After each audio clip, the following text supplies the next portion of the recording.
Yo, what's going on, everybody? I'm live, man. If y'all only knew, man. So I was on here. Hold on, my fucking hat all tilted. I was on here talking for like a half hour. Like a half hour. I pressed go live. So I'm like, yeah, so Canelo, he moved the way he moved his head, the way he jabbed. And I was like, wait a minute, why does it says go live? And I was like, oh, wait a minute.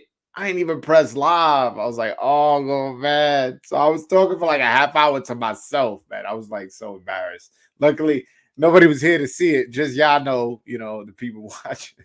That was pretty funny. Actually, it worked in my favor. I was like, I realized I always need a cup of water, man. All this talking, man, gets your mouth dry and then like your throat dry. You need to every now and then take a sip. So at least that it worked in my favor. But yeah.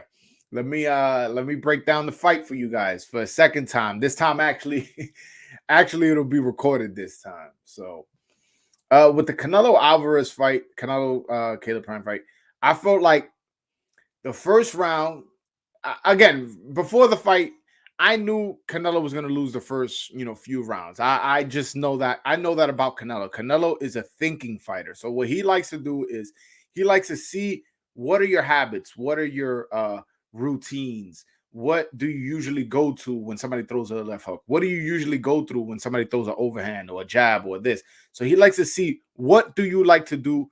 How do you react to his punches, basically? And once he realizes how do you react to his punches, he starts punching to where he knows where you're going to be, where he knows where your hand is not going to be. So I already knew he was going to lose the first few rounds. So I scored the first round for Caleb-Plant. But one thing that I found impressive from Canelo Alvarez is how he was cutting off the ring without a jab and without throwing a significant amount of punches in that first round. He really cut the ring off, had him in the corner. I was like, whoa, if he's doing this without throwing significant punches, and I know because I know Canelo got power. So he didn't land anything of significance in the first round and had him already cornered and getting all defensive. That let me know that Canelo is going to get the knockout. Once I saw that, I was like, I was 100% sure Canelo was going to get the knockout just off that first round, and he lost the first round.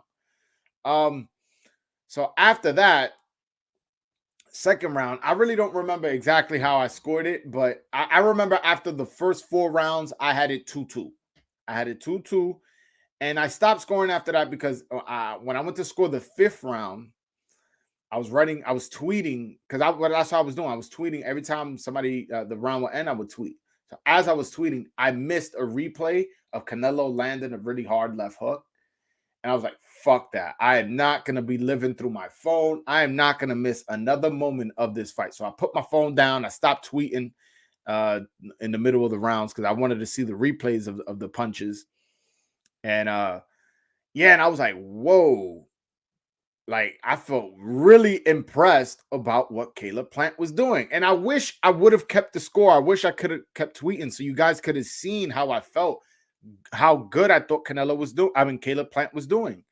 Caleb-Plant had his moments. I don't understand what the judges were seeing or how Steve Farherd had that score. The only thing I can think of as far as why they had such a different score than I had it is because those punches, maybe live and ringside, maybe they were a lot harder than they looked on TV. I don't know. But, or maybe they didn't see what I was seeing on TV, how Caleb-Plant was catching a lot of those shots on the gloves and on the arms. Yes, it does hurt when you get hit in the arms. And sometimes if you have your glove here and somebody's, punching your fist in your head, that hurts too. But it's not a landed shot. And also, I don't feel like they were giving credit to Caleb-Plant. Caleb-Plant was landing that jab. He was how do I say? He was countering with the right hand. He was rolling with certain shots. He was doing good. Caleb-Plant did really good. And the fight, again, I predicted a 7th round knockout by body shot. And if you guys saw the fight, you guys know that I wasn't exactly off. I knew that that Canelo was gonna get that body. Good morning, Dave Martinez, my brother. Always supporting, man. I really appreciate you, man. You always commenting. I always respond to your comments. Shout out to you. Good morning to you as well. But yeah, so with those power punches to the body, man. I did not know Caleb-Plant was that tough. The fight went again. The fight went exactly how I knew it was gonna go. I knew Caleb-Plant was gonna give Canelo trouble. I knew Canelo was gonna figure him out, and I knew he was gonna really, really do a number on his body. I knew that for a fact, and that's exactly what happened. But what I didn't expect was Caleb-Plant to be so tough and take those body shots. Those were some hellacious body shots, and those left hooks to the head were crazy too. You know, I did not know Caleb-Plant was that tough. He earned my respect. Yeah, he got knocked out, but so what, man? Like Muhammad Ali got knocked out. I still respect him. You know what I'm saying? A bunch of fighters. Mike Tyson got knocked out, and he's on my wall. So let's not give Caleb-Plant too much. Let's give the man his credit. You know, he took a L. Man, he took it like a man. He apologized for disrespecting Canelo afterwards. They had a nice how do I say, a nice moment after the fight. It was a very respectful morning. You know, I really liked the fight, man. It was a good fight, and you really saw Canelo's boxing IQ. But the only thing is, I wanted to see Canelo be a little bit more active. I found the fight entertaining. I don't want to say like, oh, it was a boring fight. Believe me, it was not a boring fight. I liked the fight. I just felt like there was moments where he could have thrown a little bit more punches, but maybe Canelo was pacing himself, because Canelo, like I said in a video I made yesterday, Canelo used to gas out a lot, and you know, but he learned how to pace himself after a while, and maybe that's what he was doing. He was giving up certain rounds. In my book, he was giving up certain rounds, but in the judge's book and the Steve Farhood book, you know, he wasn't. But hey, he was landing. You know what it is? He was so confident in investing in his work in the body that he was like, even if I am losing this round, this guy's not going to continue to take these body shots and be the same fighter in the 11th and 12th round. And that's exactly what happened. Because after a while, Caleb-Plant got tired. Caleb-Plant started worrying more about the body shots. So maybe not being so, you know, happy to just throw a counter or open up. He was like, wait a minute, these body shots are hurting. And another thing I saw that a lot of people may not have caught was Canelo at one point, what he would do is in the clinches, on his way out the clinch, he would punch Caleb-Plant's arm. He would punch his arm. And a lot of times when he was going for the body, Caleb-Plant was using his arm to block, using his forearm. So he was not only getting his forearm blasted on the inside, Canelo was punching his arm. So in the later rounds, if you realize, Caleb-Plant stopped using the jab as much. And I found it weird. And I was like, why is he not using that jab, man? It was working for him so well early in the fight. Like, why did he stop jabbing as much, you know? And it may have to do with him getting his forearm blasted on every time he threw a left hook to the body and he blocked it with his forearm. Or when Canelo on his way out was punching that tricep. So those two things definitely, I feel like maybe took was a reason why Caleb-Plant stopped using that arm. Because again, Canelo uses the arms he hurts your arms. We've seen that in the Callum Smith fight. Callum Smith shelling up. My man just came out of nowhere. Boom, started punching that arm. And Callum Smith's arm after the fight, I believe he had a ruptured bicep. Like, it was like his arm was really bad. So I think Canelo had that in the back of his head. He goes, all right, you're going to do that shoulder roll on me, which Caleb-Plant had success using that shoulder roll. Let's be real. If we're being fucking real, let's be honest. He was giving Canelo trouble with that shoulder roll. But he was like, all right, you want to give me the shoulder roll? I'm going to punch that shoulder. I'm going to just keep punching that shoulder and punching and punching and punching. You know, he didn't do it as often as I thought he was going to, like he did in the Callum Smith fight, but he did it enough where it hurt Caleb-Plant, and he was reluctant to use his jab, reluctant to use that arm. He stopped throwing hooks too. You know, I really like Canelo's performance in terms of his IQ, man. He really used a lot of IQ. His boxing IQ is up there, man. Good morning, Coroni. Canelo washed him. Also, Elvis Rodriguez, bro. Elvis, hold on, I'm keeping that up. Hashtag Dominican Power. Y'all know, some of y'all know I'm Dominican, man. Yo, Elvis Rodriguez, I liked what I saw. I knew that was the only fight on the undercard that I said was going to be competitive. Everything I said about the undercard, by the way, came out true. I said the other two fights were mismatches, and that's what the fuck it was. They were both mismatches. So give me credit for that. Elvis Rodriguez, I liked his performance. It was a competitive fight. The guy he fought was a tough guy. But I felt like, one, he needs to be more active. I feel like he's a better fighter as a offensive fighter. I feel like that's his best attribute. And as far as his defense, I feel like he does have good head movement, but there's times where he's satisfied with just staying there holding up. And that's dangerous because you can, one, get a guy who knows how to rake. Rake is when you pull a guy's arm down with your left hand and you throw over with your right hand, or vice versa. You pull somebody's arm down with your right hand and throw a left hook. So that's why I don't like the defense. I like guys who more move their head, move their hips, or box around. So Elvis Rodriguez, at times he was doing the slick, the moving to the side, but I felt like he didn't use his legs enough and he wasn't active enough. He's still a young fighter. He's still developing. And again, it wasn't like he was fighting a bum. He was fighting an undefeated fighter. I want to say he was a former Olympian, fought in the World Boxing Super Series, somebody who was older than him, taller than him, came in a 1 pound heavier than him. So he didn't make the weight. Like we got to take all these things into consideration. And I may cause a little bit of controversy. I know, but that's who I am. He's training with Freddie Roach.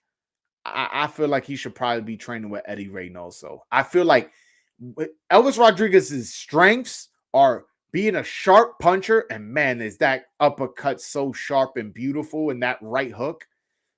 Sorry, I'm falling in love with that. He's so sharp, and his power. Those are his two biggest attributes. And who can bring that out of him most? Eddie fucking Reynoso, Canelo's trainer. I feel like Canelo's one of the sharpest punchers, one of the hardest punchers. So there's similarities in terms of not skills, but attributes. They both have power. They're both sharp punchers. I feel like that's a good gym for him. Ryan Garcia is there, so he could spar somebody, a weight class lower than him, but it would be a good tough sparring for both of them, for Ryan Garcia and Elvis Rodriguez. Also, he can spar Virgil Ortiz, who now is going to be training with Eddie Reynoso, which is one weight division up. But you go in the gym and you sparring 8-class fighters, and you got an 8-class trainer, and you're around the number one pound for pound. So through osmosis, you're going to learn stuff. I feel like that's the trainer he needs to train with to bring him to the next level. Again, I know I'm causing controversy because, I don't need to run down Freddie Roach's resume. We all know he's a great trainer. Shout out to Freddie Roach. This has nothing to do. I just feel like his style fits more what Eddie Reynoso likes to make his fighters do, as opposed to what Freddie Roach likes to make his fighters do. So, yeah. All right. Let's see. I felt like Canelo didn't have his foot on the gas enough. I agree. He wasn't active enough. But again, I when I was watching the fight, I wasn't sure if he wasn't active enough because he was trying to read what Canelo-Plant was going to do. If, he was trying to see what his habits were, where his reflexes tend to get him, because a lot of times when you see a punch coming, you have 0.01 seconds to react. So it's your reflex. If your reflexes is to do this or to duck or to move your head to the side, he wants to know exactly where your positioning is. And also, I felt like he was satisfied with, let me keep that comment still up there. He was still satisfied with landing hard shots to the body. So I think Canelo's mindset was like, hey, listen, I may not be being active and maybe I lost a round or two here, but I'm landing some hard body shots, and I know for a fact I hit hard. This guy is not going to last 12 rounds with me keep hitting him to the body like this. And also, with that body work, what he did was he started bringing his hands down. That's one of the things. When you get hit to the body and they hurt, which, you saw the guy's ribs, it was just so red. They hurt. What starts happening, you start getting conscious, like, all right, hold on. How can I block this? How can I do this? And while you're doing all of that, Canelo goes, all right, let me just throw this left hook to the head, and on your way down, catch you with an uppercut and drop you, you know? And by the way, that fucking referee, I tweeted, and y'all can check my tweets. I tweeted, I hate Russell Mora. Why is Russell Mora on such a big fight? He was in the Tyson Fury fight too. I felt like there was a lot of little things he fucked up on this fight. Luckily, nothing was like totally different. Nothing was totally like, oh my God, that was a terrible job by the referee. But he was allowing Canelo to every now and then land kidney shots, meaning like in the back. You can't punch in the back. You could punch in the ribs. He was allowing Canelo Alvarez to hold Caleb-Plant down and tee off with his right hand. He was allowing Caleb-Plant to hold, and on the break, like he wasn't breaking them. He was trying to get them to fight out for way too long. It was like a lot of these hold. Anytime they would hold, it would be for a long time. Canelo would kind of look to the referee, and when he would let go, Caleb-Plant would land a nice punch. I felt like he did a really job refereeing this fight. Also, there was a foul. I want to say it was a low blow. And he's giving Canelo and Caleb-Plant a warning for like 10, 15 fucking seconds. I'm like, what is this guy doing? I don't like this guy, Russell Mora, at all. Keep this guy away from big fights. He's still not to that level yet. You guys, and what pisses me off, this fight was in Vegas. Kenny Bayless, quality referee. Tony Weeks, quality referee. Robert Byrd, quality referee. These are all referees. And also, you guys probably could have flown into Steve Smoger from New York. I think he's from New Jersey. Or Benji Estevez. Benji Estevez is my favorite referee from New York. Not because he's from New York. I just think he's the best referee. This is the kind of fight you need a great referee for. And Russell Mora is not that. We seen when Russell Mora did a horrible job against Joseph Akbeko and Abner Mares. How do you guys not remember that? And you guys give him this fight, one of the first time undisputed at 168, first time undisputed Mexican, first time undisputed Latin American. Like, are we joking, man? Like, this shit is crazy. And one of the things, I don't know, I wish I had access to Canelo Alvarez so I could interview him.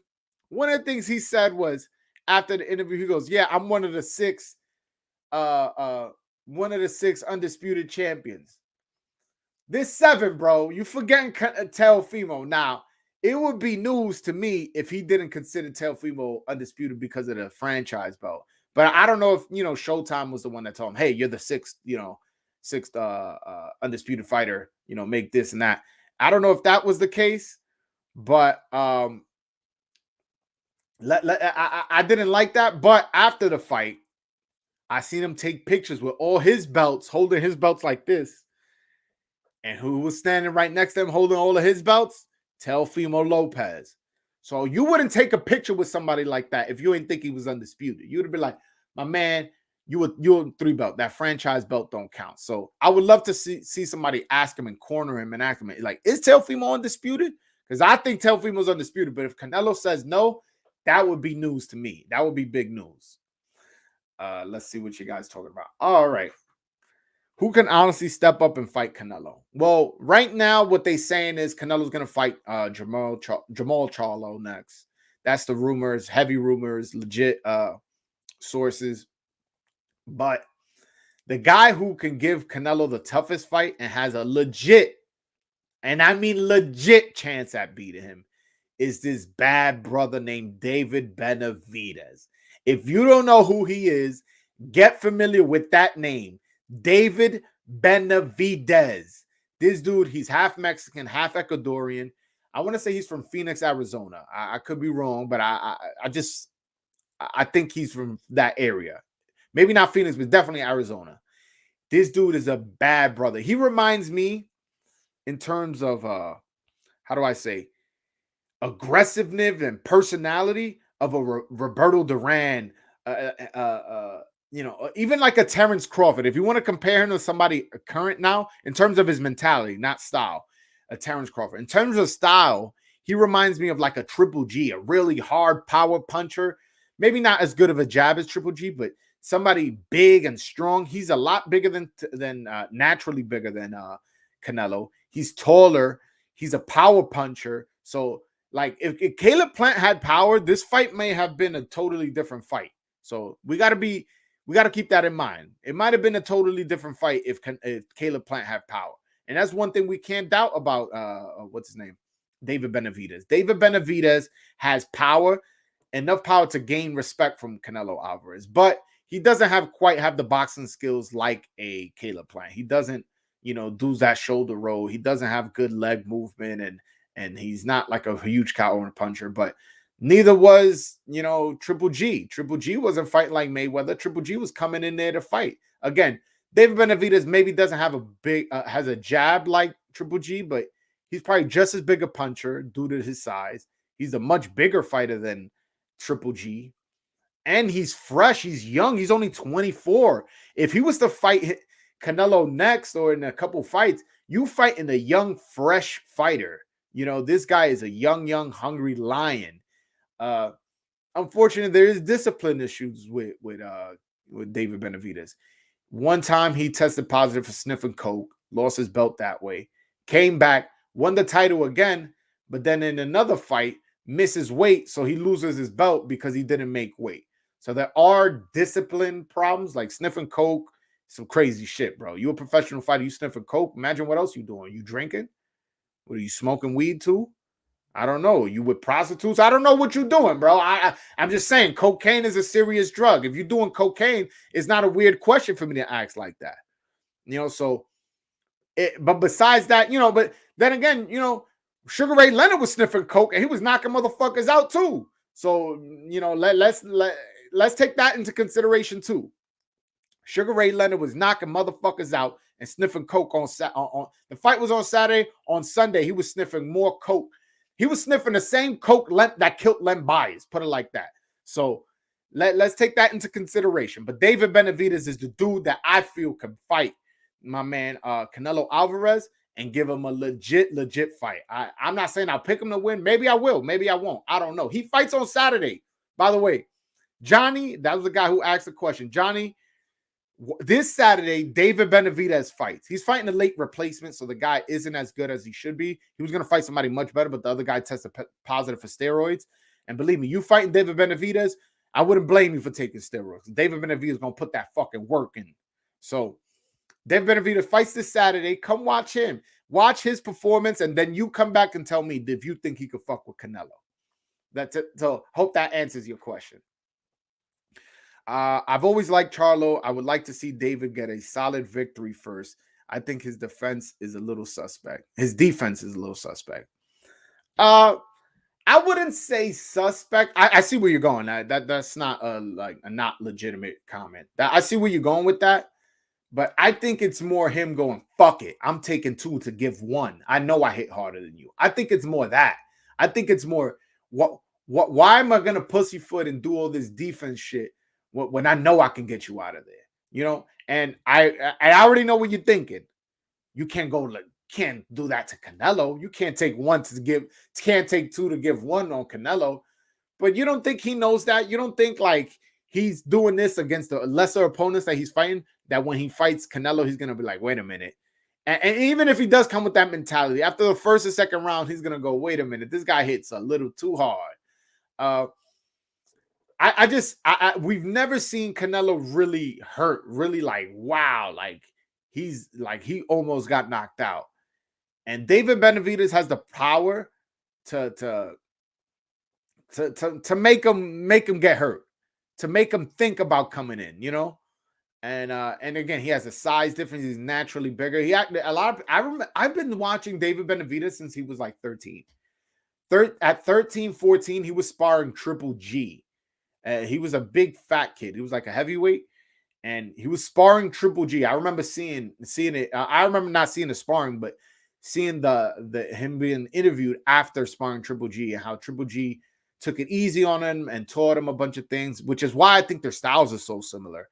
So yeah, David Benavidez is a great fighter. Again, I'm so excited. This one thing I got to give credit to PBC. The fact that they made that the fight next week, right after the Canelo fight, is impressive to me. It really is. It's a good fight, and it shows to me that they're committed. They're committed into promoting and thinking about putting David Benavidez in against Canelo next.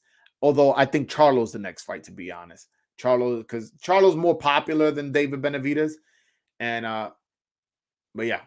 And that's an interesting fight too. The Charlo fight, especially after seeing this fight, how Canelo had trouble with Caleb-Plant's shoulder roll and jab.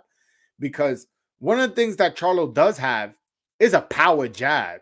Had Plant had a power jab, he might have controlled this fight a little bit more. And who knows, maybe I would have got the win. Because I felt like that was the difference. That's one of the things I said. Canelo right now is too strong for Caleb-Plant. And Caleb-Plant, he just doesn't have enough power to get Canelo's respect, to make Canelo go, wait a minute, let me think about it. Because you gotta remember, like I said earlier, Canelo was walking him down without throwing a jab, without throwing punches in the first round. He lost that round and didn't barely throw any punches and walked him down, had him cornered.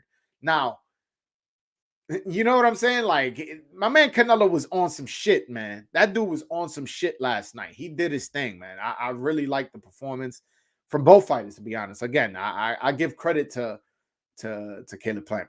Oh, but where I was going with that was Canelo was getting jabbed, getting outboxed at certain points. And in my opinion, because the judges apparently, you know, they saw Canelo winning every freaking round, basically. If Caleb-Plant would have had Charlo's jab, it would have been interesting. But you also got to remember, Charlo's going to be moving up in weight, so he's not as big as Caleb-Plant. And also, we can't just assume that Charlo is as tough as Caleb-Plant. Caleb-Plant landed some hellacious body shots, hellacious headshots. Not everybody could withstand that kind of damage. And I'm not saying Charlo can't, but you know, I know a lot of people can. Ask Yildirim if he could handle those crazy left hooks to the body. My man might not have kids after that shit. So, also, I retweeted, I saw that Caleb-Plant actually had to go to the hospital after the fight. So, like, he really got hurt, man. And I hope he's okay because he put up a good performance. He got beat up, but, you know, like, we all love boxing. We all love knockouts. We all love watching people bleed and get knocked out and all that. But, you know, we don't want to see nobody get hurt. We want people to get knocked out, whatever. Oh, shit. But he gets up, goes back to his family, you know, goes back, you know, and enjoys his money. He well-earned $10 million that he got. So hopefully he stays healthy. And, you know, hopefully the hospital visit was just, you know, for precautionary reasons. Hold on. They should have put the Benavidez fight on the Canelo undercard to get his name out there more. Absolutely. Absolutely, Dave Martinez. Yo, this is my guy, man. I love Dave Martinez. Every time we comment, he actually knows what he's talking about on the comment section. You know, every now and then we disagree, but for the most part, I feel like we always in sync. Absolutely. Also, another fight that should have been on the undercard was Chris Colbert versus Roger Gutierrez. So right after Shakur Stevenson had this amazing performance on ESPN for free on ESPN, drew 1.3 million viewers on ESPN, had a fantastic performance against Jamel Herring. He needs a dance partner. He needs Joe Frazier to his Muhammad Ali. He needs a Manny Pacquiao to his Floyd Mayweather. Now we can build up Chris Colbert as that. He's going to fight for the world title, the WBA world title for the first time against Roger Gutierrez. And you're going to put him on a main event? Well, that fight's not going to sell like that. He's not that popular. Or you're going to put him on an undercard on another fight? You put that fight as the co-main event, that fight would have been good. That fight would have been good. And after the fight, he talked shit. They had a whole back and forth. Shakur Stevenson and Chris Colbert had a whole back and forth on the boxing force, calling each other's, you know, the F word that rhymes with maggot, pussies, all that, you know, bitches. They were very disrespectful towards each other. So there's that. And plus, you imagine he would have scored a knockout win. Let's just say he's not really a knockout artist, but let's just say he got a knockout KO against Roger Gutierrez, right? He gets a knockout performance versus Roger Gutierrez. After the mic, you grab that mic. Yo, Shakur Stevenson ain't shit, blah, blah, blah. And you build up that fight. And it's the same thing as you saying with the David Benavidez fight. Why would you have Anthony Durrell versus, I don't even know the guy's name that he knocked out. It was a fantastic knockout. Don't get me wrong. but that it was an uncompetitive fight, bro. Put David Benavidez. David Benavidez is gonna fight Canelo eventually. Get his name out there. But one of the things that may have happened was they may not have wanted to put David Benavidez on the undercard just for him not to lose leverage in the negotiating table. Maybe, you know, because sometimes when you get to the negotiating table and you want, oh, I want 60-40, I want 70-30, I want 50-50, whatever you want, you know, they're going to be like, bro, you just fought on my undercard. Like, your name ain't even up there. You're not even a main event fighter. And they'll grab on to that. So a lot of times it's for business reasons. They go, you know what, let's not put him on the undercard because when they eventually fight and they're at the negotiating table, he may be like giving me 70-30. And you know Canelo's the AA plus side. You'd be like, no, 70-30 is too much. Bro, you just fought my undercard. You're not even a main event fighter. So again, you don't want nobody to give nobody leverage. So I think maybe there was a business strategy to that, but I definitely don't forgive him for not putting Chris Colbert versus Roger Gutierrez on this undercard. What was your official scorecard before the TKO? All right, so the score. So I was scoring the fight, right? I was scoring the fight. After 4 rounds, I had it 2-2. I had it all even. I had 2 rounds for Plant, 2 rounds for Canelo.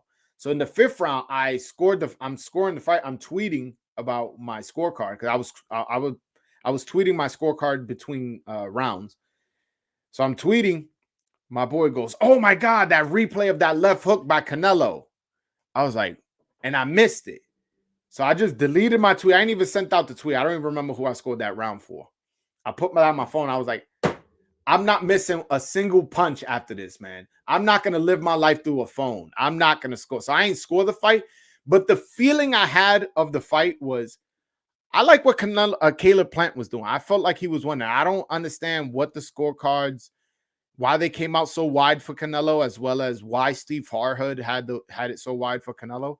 The only thing I can think of is I was watching a fight from the TV. They were watching a fight live. Maybe these body punches or these headshots were a lot heavier live than they were, you know, on TV. Maybe I'm going to chalk it up to that. Or it could be that I was watching it on TV and I was seeing that those punches that Canelo was throwing, there were a lot of them were getting caught in the arms, getting caught in the gloves. Canelo-Plant rolled with an overhand right at one point, and maybe the judges thought these punches were landed because of the angles of where their seat was, and maybe me from the comfort of my home, I have TV, I have replay. I'm seeing that a lot of these punches are getting caught. So I thought Canelo-Plant, I thought it was a close fight, but I felt like Canelo-Plant was winning the fight. But if you want to look at the fight as a totality, I saw the end coming. I just saw Canelo just keep landing body shot, body shot, body shot. Every now and then, left hook to the head, left hook to the head. And that's kind of how he set it up. He landed all these body shots to the point where Canelo-Plant's worry was like, listen, I can't keep taking these punches to the ribs and to my gut. I think that's what happened. And then Canelo just landed that left hook to the head and it just wobbled him. And then on his way down, caught him with a vicious right uppercut. And when he got up, y'all saw Canelo-Plant, he wobbled all the way across the ring and landed into the other corner and was like, see, that's another thing with Russell Moore. Why the fuck you letting that fight continue? I don't get it. Then Canelo lands a left hook. The guy flies, lands on the ropes, which should have been a knockdown because the ropes hold him up. Another miscue from Russell Moore, the fucking referee that sucks. And then continues to get pounded on. Luckily, Canelo didn't really land anything too serious. He was just so hurt from that first left hook uppercut combination that, you know, he fell down there and then the referee finally did his job and stopped the fight. But yeah, that's how I scored the fight. I scored the fight pretty much. I didn't score it round by round, but I did think Canelo-Plant was doing a lot better. Yo, but give me credit about my undercard predictions. Give me credit. I told y'all there's one good fight on there. And that's exactly what happened. There was one good fight, Elvis Rodriguez versus Juan Pablo Romero. Juan Pablo Romero was undefeated. Elvis Rodriguez, it was 11-1-1, coming off a loss against Kenneth Sims Jr. He came in there, lost a couple rounds again. The other guy's not a bum. The other guy, I want to say, was Olympian, fought in the World Boxing Super Series, was actually taller than Elvis Rodriguez, came in a pound heavier, missed weight, had longer reach, was 31 years old. Like, this guy was an older guy, experienced guy, Olympian, and This guy showed out. He showed Elvis Rodriguez. It was a competitive fight. He lost a couple rounds. Again, I think he landed some really hard, sharp punches. He was such a hard shot, beautiful uppercuts and right hook. Man, it's been a while since we see a southpaw throw hooks and uppercuts like that. You know who threw hooks like that in the amateurs, and I thought was going to be really special? Marcus Brown. Marcus Brown from that southpaw position used to throw some, hellacious one punch right hand knockouts, like right hooks. He knocked out one of my friends, Devon Lee, in the amateurs. I want to say it was the semifinals for the Golden Gloves. Knocked him out with one punch on the right hook. So he has a great arsenal with that right hook uppercut, especially that coming of boom, boom with the right hand. It's very special to see. I think he should train with Eddie Reynoso and Canelo's team. I feel like that's the team he should go to. They have Ryan Garcia. He could spar him. They have Virgil Ortiz now. He can spar him. He'll be around Canelo Alvarez. There won't be a language barrier with him and Eddie Reynoso, like how it is with him and Freddie Roach. I feel like that's a better environment for him. But, Freddie Roach is a quality trainer. But, yeah. I think that Elvis Rodriguez definitely has star potential. He just needs to clean up some of his miscues. I feel like sometimes he's satisfied with just catching fight, on his glove as opposed to moving his head. He did move his head at times, but I feel like sometimes he gets lazy and just goes, I'm just block it. And you could be, those are dangerous. The Ray Vargas fight, it was uncompetitive. It was fun though. Like the guy came to fight. Leonardo Baez came to fight. And but yeah, again, it was uncompetitive. No fight can be that fun if it's an uncompetitive fight. The guy won every single round, and I'm actually disappointed he didn't get the knockout. That's the guy you knock out. And and it was an ugly fight, a lot of headbutts. It was just an ugly fight. But again, I warned you guys, that undercard fight was trash. Also, the Anthony Durrell fight, uncompetitive, crazy sick knockout. Entertaining knockout, but an uncompetitive fight. All right. Let's see. Believe it or not, some people are upset that the ref didn't give Caleb a 10 count after the second knockdown. There was well over a minute left in the round. I mean, I guess I can see it because it's a championship fight. But my logic is, one, he was hurt. Like, he was legitimately hurt. And two, he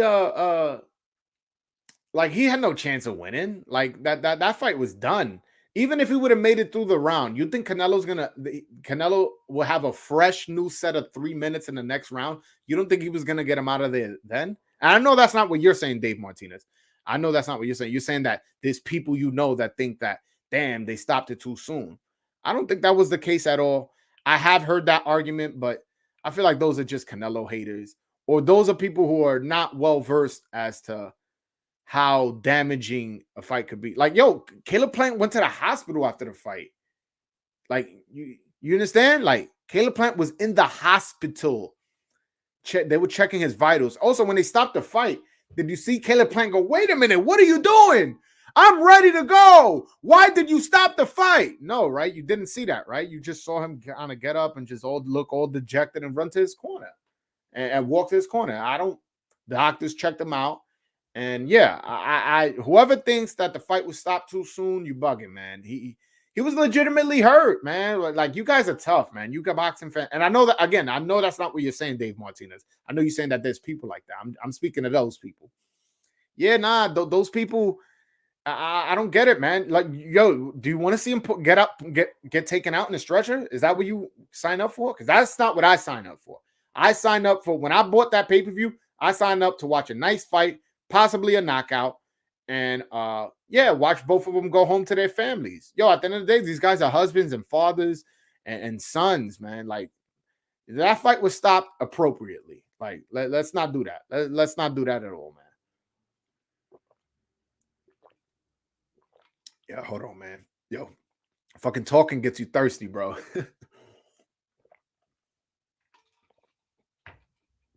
But what's up, Dave Martinez, Johnny, talk to me, man. How did y'all think? Who do y'all have winning the fight when the fight was stopped? Let me know. Again, I didn't score it, but just off the feel of the fight, I may have had it. I had definitely had it close, but I felt like I had Caleb winning. Like, I felt like Canelo-Plant was definitely winning this fight. But yeah, hey, I also knew in the back of my head that Canelo was going to close the distance, and Canelo was at least going to drop him once, which he did. He dropped him, he got up, and then stopped him. All credit to Canelo, man. You guys are watching something special, man. Like, a lot of people don't appreciate something until it's gone. Like, I feel like a lot of people didn't appreciate Mayweather until he retired, and then go, damn, man, this guy fought. Look at who he fought back to back. He fought Mosley and Cotto and Maidana and even Victor Ortiz, like, who else he fought? He fought a lot of tough Robert Guerrero. He fought a lot of tough guys, and it's only until after he retired that people appreciate it. So I feel like let's not do that with Canelo, man. Appreciate this. This man went undisputed in less than a year, 11 months, all 4 belts, undisputed. Come on, man. You guys are watching history. The same way when you watch Tom Brady and you go, wow, man, I'm watching something special. I'm so lucky to be alive in this era and watch the greatest quarterback of all time. Oh, my God, LeBron James, what a great basketball player. Some people argue he's better than Jordan. Some people have him at number 2. I am so lucky to watch LeBron James. That's the same type of energy. That's the same type of energy you should have for Canelo. That's the same type of energy, man. You are watching something special. This guy's as special as Roberto Duran, as special as Sugar Ray Leonard, as special as Muhammad Ali. Maybe he's not better, but what I'm saying is he's in their class. He's in their class. He moved up from 160 to 175 and knocked Kovalev out. When people move up to weight division, it usually doesn't go well for them. Look at Mikey Garcia. He moved up from 135 to 147 to fight Errol Spence, got blown out. Marquez moved up from 135 to 147, fight Floyd Mayweather, got blown out. Adrian Broner moved up from 135 to 147 to fight Maidana, got blown out. Well, he didn't get blown out, but he lost. So my point is, when you move up 2 weight divisions, the history shows that you're very unlikely to win. And for Canelo to move up to 160 to 175 and get a knockout of Kovalev, give my man his credit, man. Give my man his credit. Billy Joe Saunders, slick southpaw, broke his face. Daniel Jacobs, tough dude from Brooklyn, beat him. Erislan De Lara, southpaw, slick Cuban, beat him. Trout, black guy from southpaw, dropped him, beat Cotto, beat Triple G. Although, to be fair, I do think he lost both Triple G fights. But hey, they gave him the second fight, beat Triple G. Like, give my man his credit. This guy is a future Hall of Famer.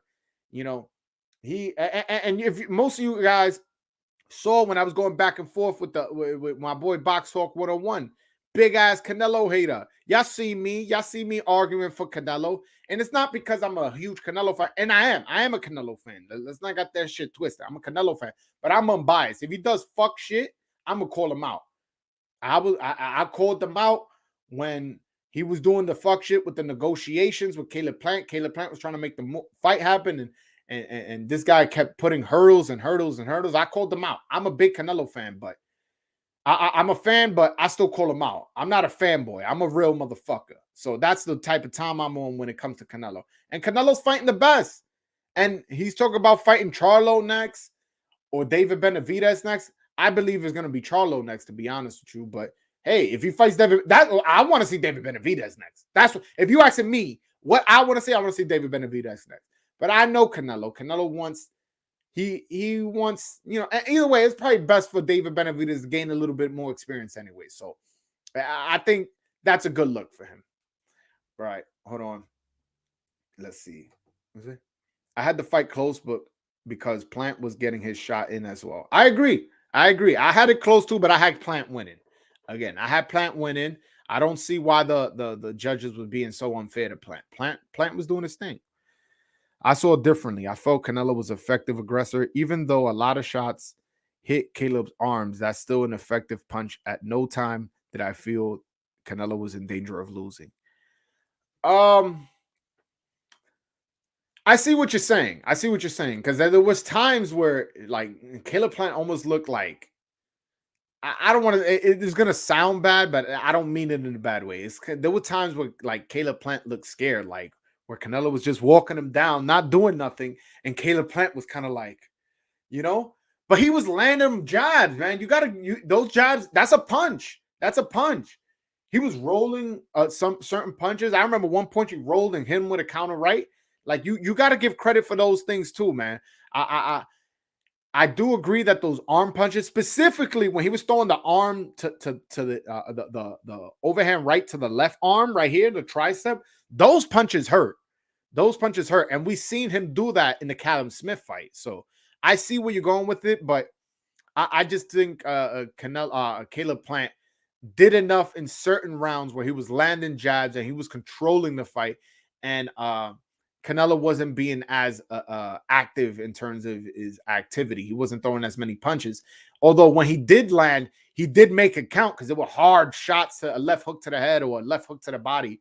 Don't get me wrong, but you can't just totally discount when Caleb-Plant won the first 2 minutes of the round and then Canelo lands 4 or 5 hard shots in the last minute of the round. You give him the round. You understand what I'm saying? Not unless he gets dropped or gets hurt. All right. Diego Corrales, one of my favorite Floyd fight. Yeah, no, that was a good fight. That was when, you know, Floyd Mayweather really came out to make a statement and knocked out a knockout artist. This is before everybody knew Mayweather was going to be special. I feel like that was the fight where people go, wait a minute, this guy is going to be special. He knocked this guy out. That was a good fight, especially how dominant he was. He dropped him, 4 or 5 times? And leaping left hooks and like, oh man, he fought a great fight. That was a great fight from Floyd. All right. I hate the fact that Canelo will never get his props, but the greats never get their props until they're gone. Nah, that's not fair. I feel like he's getting his props. I'm giving him his props. Look, most people who know boxing give him his props. Although, hold on one second. Although I did have on Box Talk 101 here the other day, and he was on some hating shit.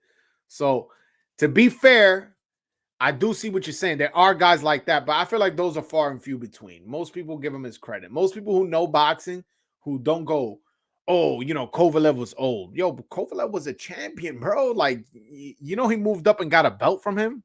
Like, you know that Billy Joe Saunders was a 2-division world champion. He broke his face. You know that Daniel Jacobs was one of the best New York amateurs, and he beat him. Erislandy Lara, a great Cuban amateur, beat him. Cotto, one of the greatest of all time, beat him. Triple G, one of the greatest of all time, beat him, although I thought he lost both fights, but, you know, he got the scores. Like, come on, man. Like, I feel like he gets his credit. I feel like there's going to be haters, but you're right. Like, Mayweather had haters. Mayweather went undefeated and had haters. You know what I'm saying? Maybe the style, the way he went about things as far as his trash talk or his defense, but Canelo doesn't do all that. But the best part about it is, Johnny, this guy's only 31. He said he wants to fight until he's 37, 38. So we still have 6-7 years of Canelo. So he has 6-7 years to prove these motherfuckers wrong, to keep fighting. You imagine he fights, let's just say he fights in the next 3-4 years, because it's unfair for him to say back-to-back. Let's just say in the 3-4 years he fights Charlo, Benavidez, Andrade, Beterbiev, and Bivol. Let's say in the next 2-3 years he's fight those 5 fighters. Yeah, how the fuck you gonna hate on him if he beats those guys? Because all those guys I mentioned are great fighters, man. Good to great fighters. Like, David Benavidez is gonna be a special fighter. Who else? Charlo, I mean, if he wasn't doing all that ducking bullshit at 160, he probably could have been a special fighter, but he's a really good fighter. Andrade doesn't get the fights, but he passes the eye test. He knows how to box. Beterbiev, he's 16-0 with 16 knockouts. That speaks for itself. And Bivol's a champion. Bivol's a good fighter. Yeah. Also, we got to remember, also, for my hardcore boxing fans, you got to remember, David Morrell is at 168. He's only 5-0. So right now I'm not throwing him in the mix. But in 3, 4, 5 years, you don't think he could fight Canelo? Like that would be a good fight. I'm really high on David Morrell, the Cuban guy, man. This guy can fight. He's 24 years old. So in 3, 4 years, he'll be hitting his man strength. He'll be hitting his peak. And who knows? Maybe he can get in the ring and fight and dethrone Canelo. I don't know. I'm not predicting that. I'm just saying we don't know. That guy's a good fighter. David Benavidez, a good young fighter. Charlo, good young fighter. Andre, good young fighter. These are all fights that Canelo, if is going to have to fight these guys eventually. These guys are going to either become his mandatory or or it's just going to make business sense to fight them. Like it's going to be the public is going to ask for it. The public is going to be like, fight David Benavidez, fight David Benavidez. His Twitter is just going to be like Benavidez. It's going to be to the point where he's going to be like, hold on, I don't want to be looked at as a ducker. Let me fight this young cat right now. And if I was him, I would fight him next. I wouldn't let him get seasoning. I would do what Mayweather did to Canelo. And by that, I mean is fight him as young as possible. And then when he develops into the beast we all know he's going to be, you're going to be like, yeah, but I beat him already. Whatever he did, I beat him.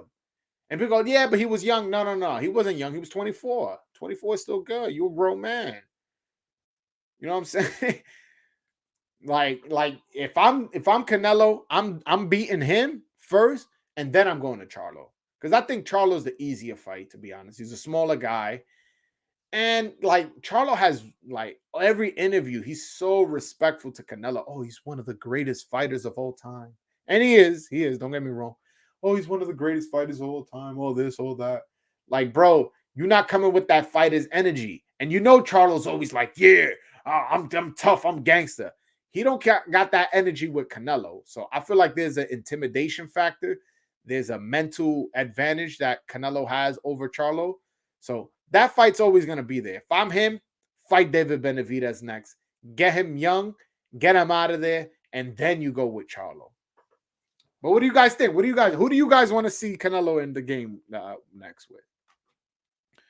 Who do you think is next for Canelo? Oh, I already spoke about this, Muhammad, but I'll say I think that he's going to fight Charlo next. I feel like he's going to fight Charlo next just for business reasons. But I think who I want, now if you ask me who I want, if you were just listening, I'm not sure you just tuned on, but I want to see him fight David Benavidez. That's the guy who I think has to fight him. I would like to see someone who has power as well as technical ability. You describing David Benavidez. Also, you're describing David Morrell. David Morrell is not ready. He only has 5 fights. But you're describing David Morrell. David Morrell in 2-3 years could develop. He could be a problem for what's his name? Canelo. So like we got to keep an eye on David Morrell. He's not there yet. Please don't be like, oh, bro, Wade Joel says that David Morrell would knock out Canelo. I did not say that. I'm saying the guy's talented and he's somebody we need to watch. All right. Let us pray that happens. Yes. We want to see David Benavidez. We want to see, Charlo. We want to see Better Beef and Bivol. We want to see all of that. Yeah, I think Bivol's next. I hope not, to be honest. Just because Bivol's not a name. He's not a personality. He doesn't really do nothing for me. Yeah, he's a champion at 175, and I guess that's a trinket that Canelo could get. But, you undisputed at 168, bro. A defense of that is more impressive to me than you moving up to 175, catching a title that's not even a lineal title.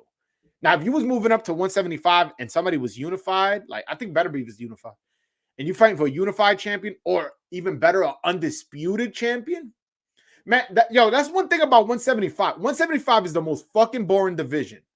Better Beef, not a trash talker, but a knockout artist. Bivol used to be a knockout artist. I don't know what happened. Now he's become a boxer special, but doesn't trash talk, doesn't have no presence on social media. Hold on. And then Joe Smith, he has a good story, but he just caught COVID. He was in a hospital. He had lung problems. That guy's never going to be the same. Once COVID gets to your lungs, man, that shit fucks you up. So, like, why aren't these guys fighting each other, unifying? You got to give a reason for Canelo to move up. Give him a reason. Give him be like, yo, listen, I'm undisputed. You undisputed at 168. Why don't you come up to 175? You that tough. You have to come with something to the negotiating table for Canelo, whether it be your popularity, like in terms of, oh, wow, he really sells tickets. He really sells pay-per-views, or your belts. And I said belts, not belt. Belts. If you come in and, yo, I'm undisputed you. I'm undisputed. Come on, man. Move up to 175. Then everybody's gonna be calling that fight for that fight. And that's something that Canelo's very aware of his legacy. It's something he always talks about. That's something he'll want to move up for. So I don't want him to move up to 175 yet. Take care of business at 168. You still got Benavidez, still got Charlo who can move up, Andre that can move up. Do that first, I feel. That's what I want to see. To me, Canelo has no competition at all, and people use that as an excuse to hate on him, just like they did with Mayweather. Exactly. That's exactly what I said. That's exactly what I said. Good shit, Johnny. Exactly what I said. But again, I know Johnny's a personal friend of mine. He probably not aware of David Benavidez. David Benavidez will give Canelo everything he can handle. I don't know if he'll win, but it's a 50-50 fight. It's a fight that's a must-watch pay-per-view. Again, his name may not be out there like that. He's going to fight this Saturday. So you don't got to wait long. If you don't know who he is, watch him November 13th on Saturday. I want to say it's on Showtime. Watch that fight and you tell me that he's not ready for Canelo. He's going to have a dance partner. That dance partner is called David Benavidez. I think he beats Charlo. Charlo may give him trouble, because he is a good boxer. He does have a hard jab. But he does not pose as much of a threat as David Benavidez. David Benavidez was calling Charlo out. He even said he'll move down to 160 to fight Charlo. And Charlo was like, nah, Charlo ain't want that smoke. Charlo knows better not to fuck with David Benavidez. So that's the type of time David Benavidez is on. I think that's somebody that could give him competition. And trust me, it will happen. Let's see what else y'all talking about. Let's see. Any fight that Canelo, this guy's trying to be funny, is just money. He is going to win every time, no matter what. So I don't know if you guys know. He's calling him Canelo because Canelo tested one time positive for clenbuterol, so he's trying to be cute. I don't know. I don't like that. Like, come on, man. Whatever. You know what? I'm not even going to touch that subject. He goes, Andre. What up, Andre? That's my man's. Charlo sucks, man. Charlo don't suck. Stop lying. Stop lying. Come on, man. You can't say that. Now, I do agree that Charlo hasn't been, since he moved up to 160, he hasn't been fighting the competition we want to see him. Like, why he hasn't fought Demetrius Andrade is beyond me. That shit is fucking ridiculous that he hasn't fought Andrade. That's a unification fight. 2 undefeated black fighters. You could have that shit on Juneteenth. You could have had it on, Martin Luther King's birthday. You could get creative with the promotion, a unification fight in Texas or in Atlanta. I really don't understand why that fight never happened. But yeah, I just feel like that's a fight that should happen, man. But if you want to say his middle rate range sucks, I ain't gonna argue with you. No. At 154, remember he got that knockout of J-Rock. He knocked out J-Rock, so you got to give him credit for that. Benny is a heavyweight. He's talking about David Benavidez. Yeah, David Benavidez is a big dude, man. A lot of people don't know David Benavidez big as fuck. Like, and a big power puncher. Like, he's not only big for nothing. He's big. He makes that 168, blows up, and then when he comes in that ring, he coming into the fight.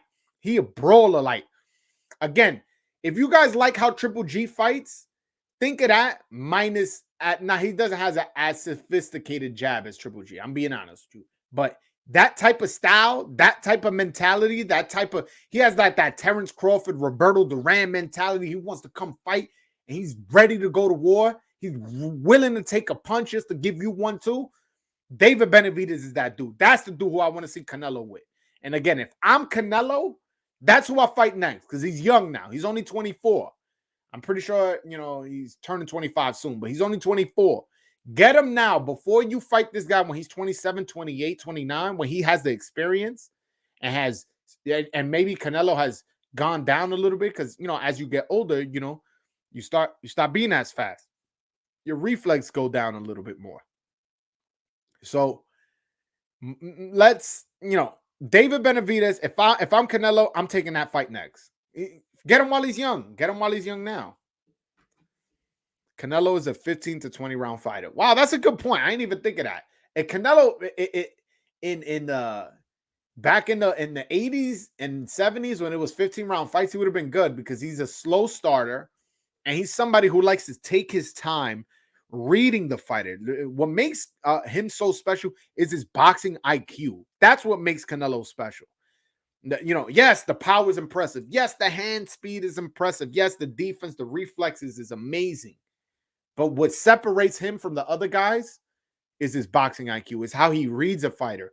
He realizes the guy's habits, the guy's reflexes, what the guy likes to do when he throws a jab, what the guy likes to do. That's what happened in the Billy Joe Saunders fight. I got into this earlier. Billy Joe Saunders, everybody's like, oh my God, he's outboxing Canelo. He's outboxing Canelo. Canelo started realizing he kept leaning to that side. And then out of nowhere, once he leaned to that side, threw a right hand. I want to say it was an uppercut. I don't remember. Broke the guy's orbital bone. And that's how the fight stopped. All that, he did that with his mind. He did that with his mind. So if you give him another 3 rounds in a 15-round fight to keep reading you, I don't think anybody will go to decision with Canelo. If you give him another 3 rounds to figure you out as hard as he hits, nobody goes to the distance. At least nobody right now I'm talking about. Says Cinnamon will stop Benavidez. He's too green. I mean, I literally just said, hey, put him in the ring next. If I'm Canelo, I'm putting him in the ring next. But don't dismiss size advantage that David Benavidez has, as well as the power. Do not dismiss that because that power is legit. He's young. He's fresh. He's aggressive. He has the right attitude to fight Canelo. He's a mean motherfucker. Like CNG Hit Squad. No, I'm pretty sure you know boxing. You know Canelo has never fought somebody as mean as David Benavidez. Maybe he's fought somebody who hits harder, who fights better, who this is. Nobody as mean. And mentality in the ring it means a lot more than you guys think. Just look at Anthony Joshua. All right. Soul didn't do so good versus Money. Yeah, but you also got to remember he was 24 or 23. I think he was 23. I don't remember. But that's what I'm saying Canelo should do what David Benavidez now. There was a distinct difference as to when Canelo, after he fought Mayweather and before he fought Mayweather. He used a lot of counters and he took the shoulder roll from Mayweather. I don't know if you guys seen that. He just started slipping, sliding, moving his head, doing a lot of things he never used to do until he fought Floyd Mayweather. So he caught him young and he learned, he got his ass whooping, but he learned a lot. And the best part about that ass whooping is Mayweather's not a big puncher. And he was a significantly smaller man in the fight. So Canelo didn't really get beat up, but he learned a lot, which is why I think Teofimo Lopez is going to be good.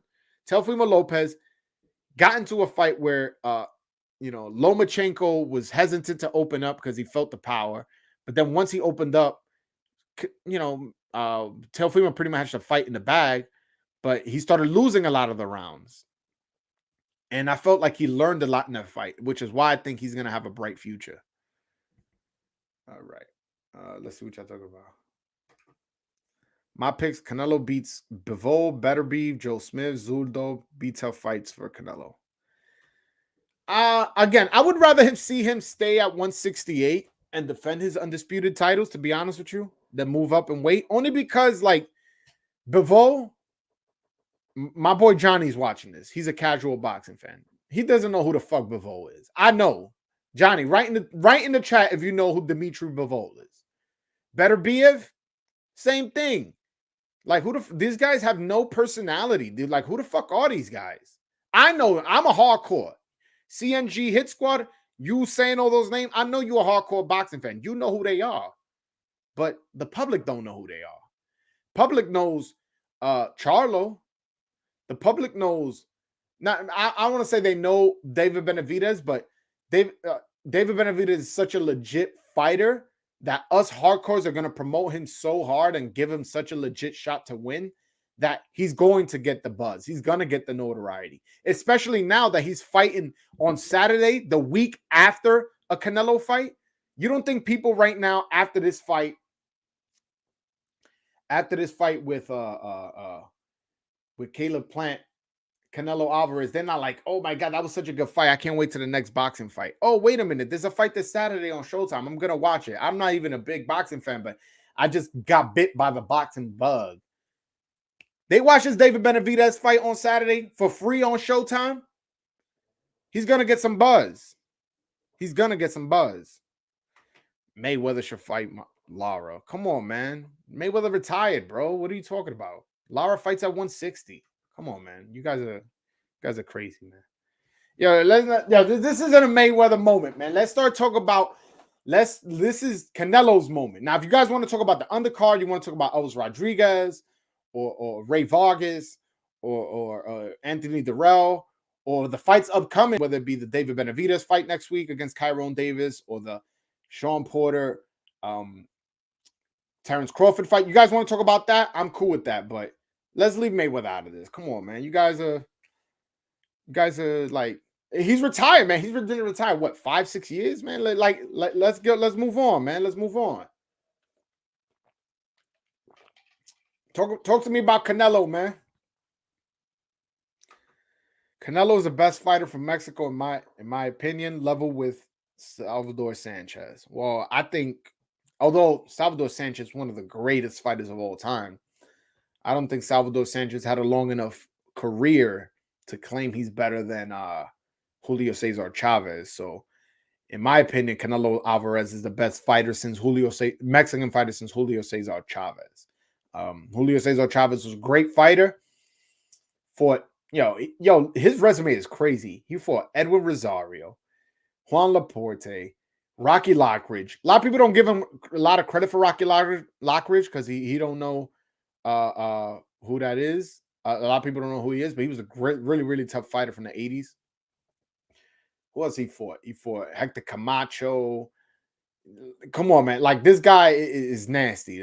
So we got to give Julio Cesar Chavez his credit, but I do think that with this undisputed fight, I think Canelo is officially the greatest Mexican fighter of all time, and we are lucky to have seen him in our generation. Yeah. All right, so this is back to CJNG Hit Squad. I have no idea who that is. My man had no idea. He's a casual boxing fan. No idea who Dimitri Bivol is. Again, he's a casual fan, but he has heard me in the past talk about David Benavidez.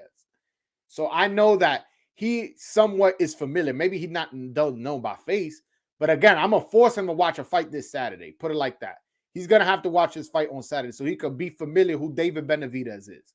And I'm going to keep promoting. I'm going to have to make a couple videos about this guy because I need his name out there, because when he fights Canelo Alvarez, it's going to be the first time where you're going to have a significant amount of people picking against Canelo, and for legitimate reason, not for some hater shit, for legit reasons.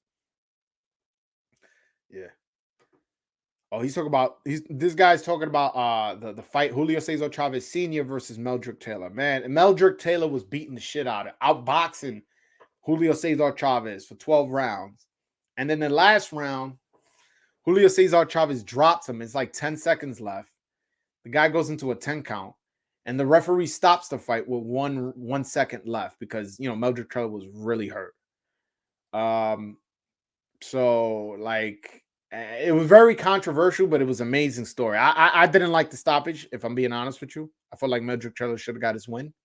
But, it was pretty crazy. I can see why you don't forget that. All right. I love Elvis Rodriguez, but who do you want to see him fighting next? Who do I want to see him fight next? Honestly, I don't want to see him step up too much just yet. I can't think of a fighter off the top of my head at 140. I don't think he's ready for the big boys just yet. I still think that was his first 10-rounder. I mean, it didn't go 10 rounds, but first scheduled 10 rounds. Like his last fight against Kenneth Sims, he lost by 8. It was an 8-round fight. He lost by decision. I would say I would like to see a rematch against him and Kenneth Sims because that's the only guy to give him a loss. But he didn't show me enough in this fight to show me that was a fluke, his loss to Kenneth Sims. I feel like Kenneth Sims will beat him again. So I do think he needs another fight at that similar level. I can't give you a name, but I do want to see him fight somebody who's somewhat at his level, somewhat at his level, equal level. You know what? Let me give you a name. Let me look up who's at 140 that could give him a competition. I don't want to leave you hanging. I don't want to just give you a general, Let me see. Oh, my bad.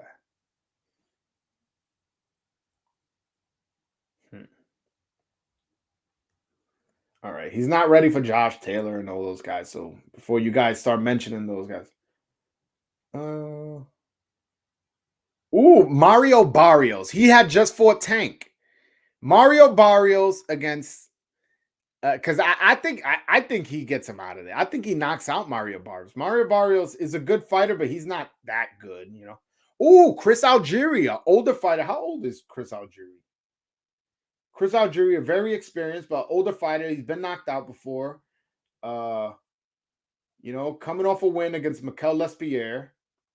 How old is he? He's 37. So you're getting an older fighter. But again, he's a young up-and-coming prospect. So these are the type of fights you put him in with. An older fighter who's still looking for a big payday. You put that on an undercard fight, that'll be good. That'll be good for Elvis Rodriguez. So there you go. I'll give you a couple names. Let me see. De La Hoya bombed Chavez into submission both times. They fought 94 and 98. So the first fight, he didn't bomb him away. Let's not be misleading. So the first fight, Chavez got cut in sparring, and instead of rescheduling fight, he came in for the fight anyways, because that's how tough a fucking guy he was. And in the first round, I think De La Hoya breathed on him, and they opened the cut right away.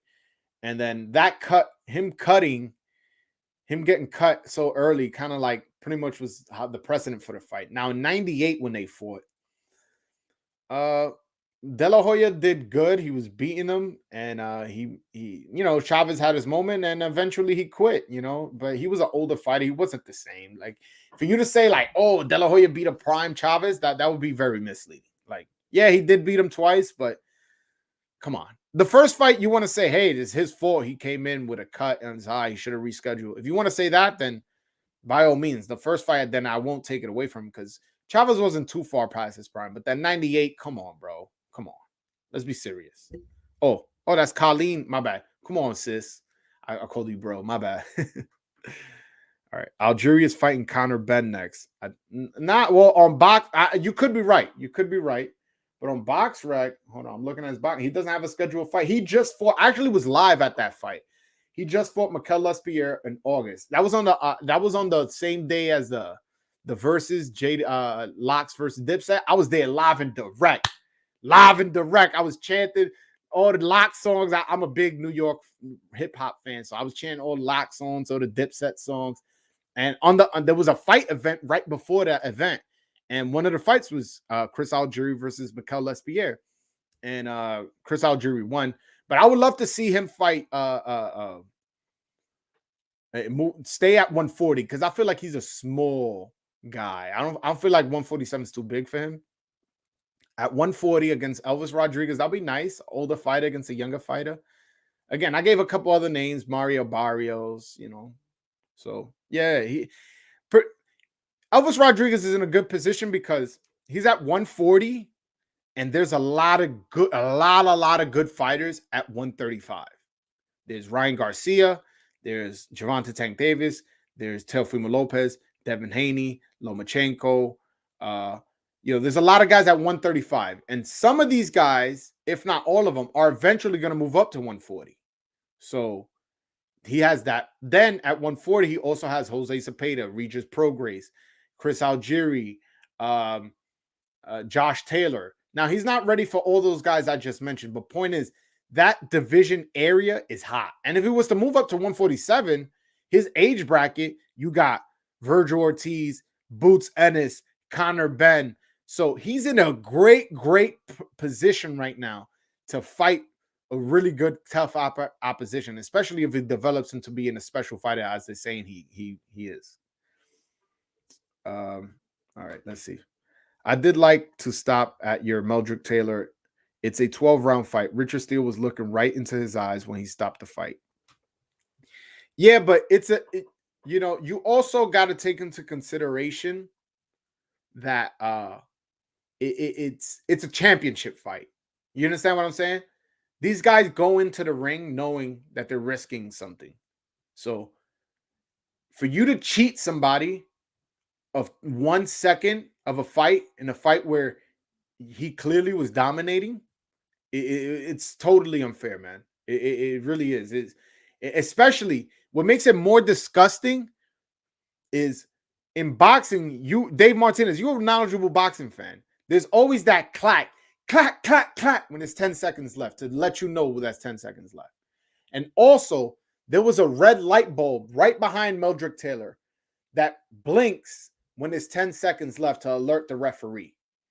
So that lets me know you're not doing your job. You're also not aware of the light, and you're not aware of the context of the fight, that he was winning the fight. This is a championship fight. He earned this. He earned that 1 fucking second. He earned that 1 second with Chavez. And he should have been champion. He got robbed of something special. And honestly, I felt like he had Chavez's number. He fought, a lot of people don't even know this. He fought Chavez on a rematch and was outboxing him. Was clearly outboxing. Then the referee started taking points unnecessarily. So he got desperate, went for the knockout, and got himself knocked out.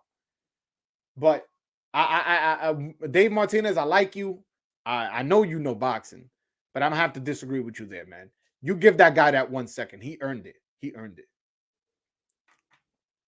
Yeah. But yeah, man. What do you guys think, though? What do you guys think of the stoppage? Again, Dave Martinez and me, we both agree that the stoppage was just. What did you guys think? Talk to me in the chat. Was the fight stopped too soon? Let me know, because I don't think so. I think the guy was hurt. The guy got up and wobbled across the ring to the other corner. Like, I would have stopped it there. Maybe you give him the chance. Again, it's a championship fight, biggest moment of his career. Maybe you still give him a chance. But after Canelo landed that hook and he landed on the ropes, that's when the fight should have been stopped. Right there. Right there. Because he was hurt and he was not going to win this fight. And again, after the fight was stopped, the fight was stopped. He didn't get up complaining, oh my God, what the hell? Why you stopped the fight? He got up and was just kind of like, shit, licking his wounds like, yo, the better man won. And to be fair, he ain't come with no excuses. And the man got put in the hospital. The stoppage was just. Let's not do that with the stoppages, man. Yo, salute to my man Sanchez, my Puerto Rican guy, man. Shout out to you, brother. Salute to you too. Yeah, I'll never forget that fight either, man. Meldrick Taylor, I'll never forget that Meldrick Taylor fight. My man's Hit Squad saying, I'll never forget that fight either, bro. That fight, I didn't see it live. Obviously, I'm younger, but I rewatched it a bunch of times, and I watched the documentary. If you guys, for Johnny, if you want to watch learn about boxing history, type in Legendary Nights, HBO, Julio Cesar Chavez versus Meldrick Taylor. That's a good documentary of the fight. It shows you how the fight went. It shows you the promotion. It shows you who Chavez was to the Mexican people and how Meldrick Taylor was a gold medalist, good-looking kid from Philadelphia. It really, really does justice as to what happened in that fight. That's a must-watch. Well, all the Legendary Nights are must-watch documentaries. So if you guys are bored one day and you don't know what to do, they're all on YouTube. Just type in Legendary Nights. There's one with Mike Tyson and Larry Holmes, and there's a bunch of them. So the Gotti Ward one was amazing. The Legendary Nights one. You can also, watch the documentary, then go on YouTube and then watch the actual fight right after. Make a night out of it. They have some really good stuff at HBO. That's why I miss HBO. HBO, man. Their whole setup was so much better than everybody else. That's why all the big fights happen on HBO. I love Jim Lampley. I love Larry Merchant interviews afterwards. I love the fact that they did the 24/7s. They were the first ones to do that. They did the They they televised the weigh-ins. They did a lot of good stuff, man. A lot of good stuff. Hold on. Nah, bro. Thank you, bro. Thank you. You definitely a loyal subscriber. And I just want to thank you, Sanchez, my brother, my Puerto Rican brother. Shout out to you for always, showing love, always commenting, showing up to the lives and stuff like that. So shout out to you, bro. And yeah, nah, man. Any questions for me, man? Like, y'all got me just freestyling off the top of my head. Ask me some questions, man. I'm here to be asked. Yo, and by the way, if you a casual boxing fan, no questions too stupid. I get it. You see, like my man Johnny, he's on here. He's on here, but he's trying to learn boxing, bro. If you have a question, don't worry. It ain't a stupid question. I ain't gonna laugh at you. And that goes to anybody in here who thinks they have a question, but they don't want to sound stupid. Ask the question. I'll let you know if it's a stupid question or not. But I won't be rude about it. I'll just be like, no. You know what I'm saying?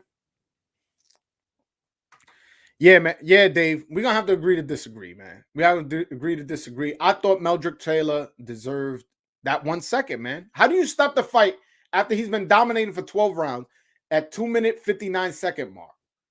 Bro, by the time he goes box, that 1 second elapsed. Did you not hear the clack, clack, clack, clack? 10 seconds left. Did you not see the light bulb flashing right behind Meldrick Taylor? Okay, nah, man. Come on, bro. I understand it. Bro, I want to see the fighters go home to their family healthy too. I understand. Your heart's in a good place, Dave. I know it is.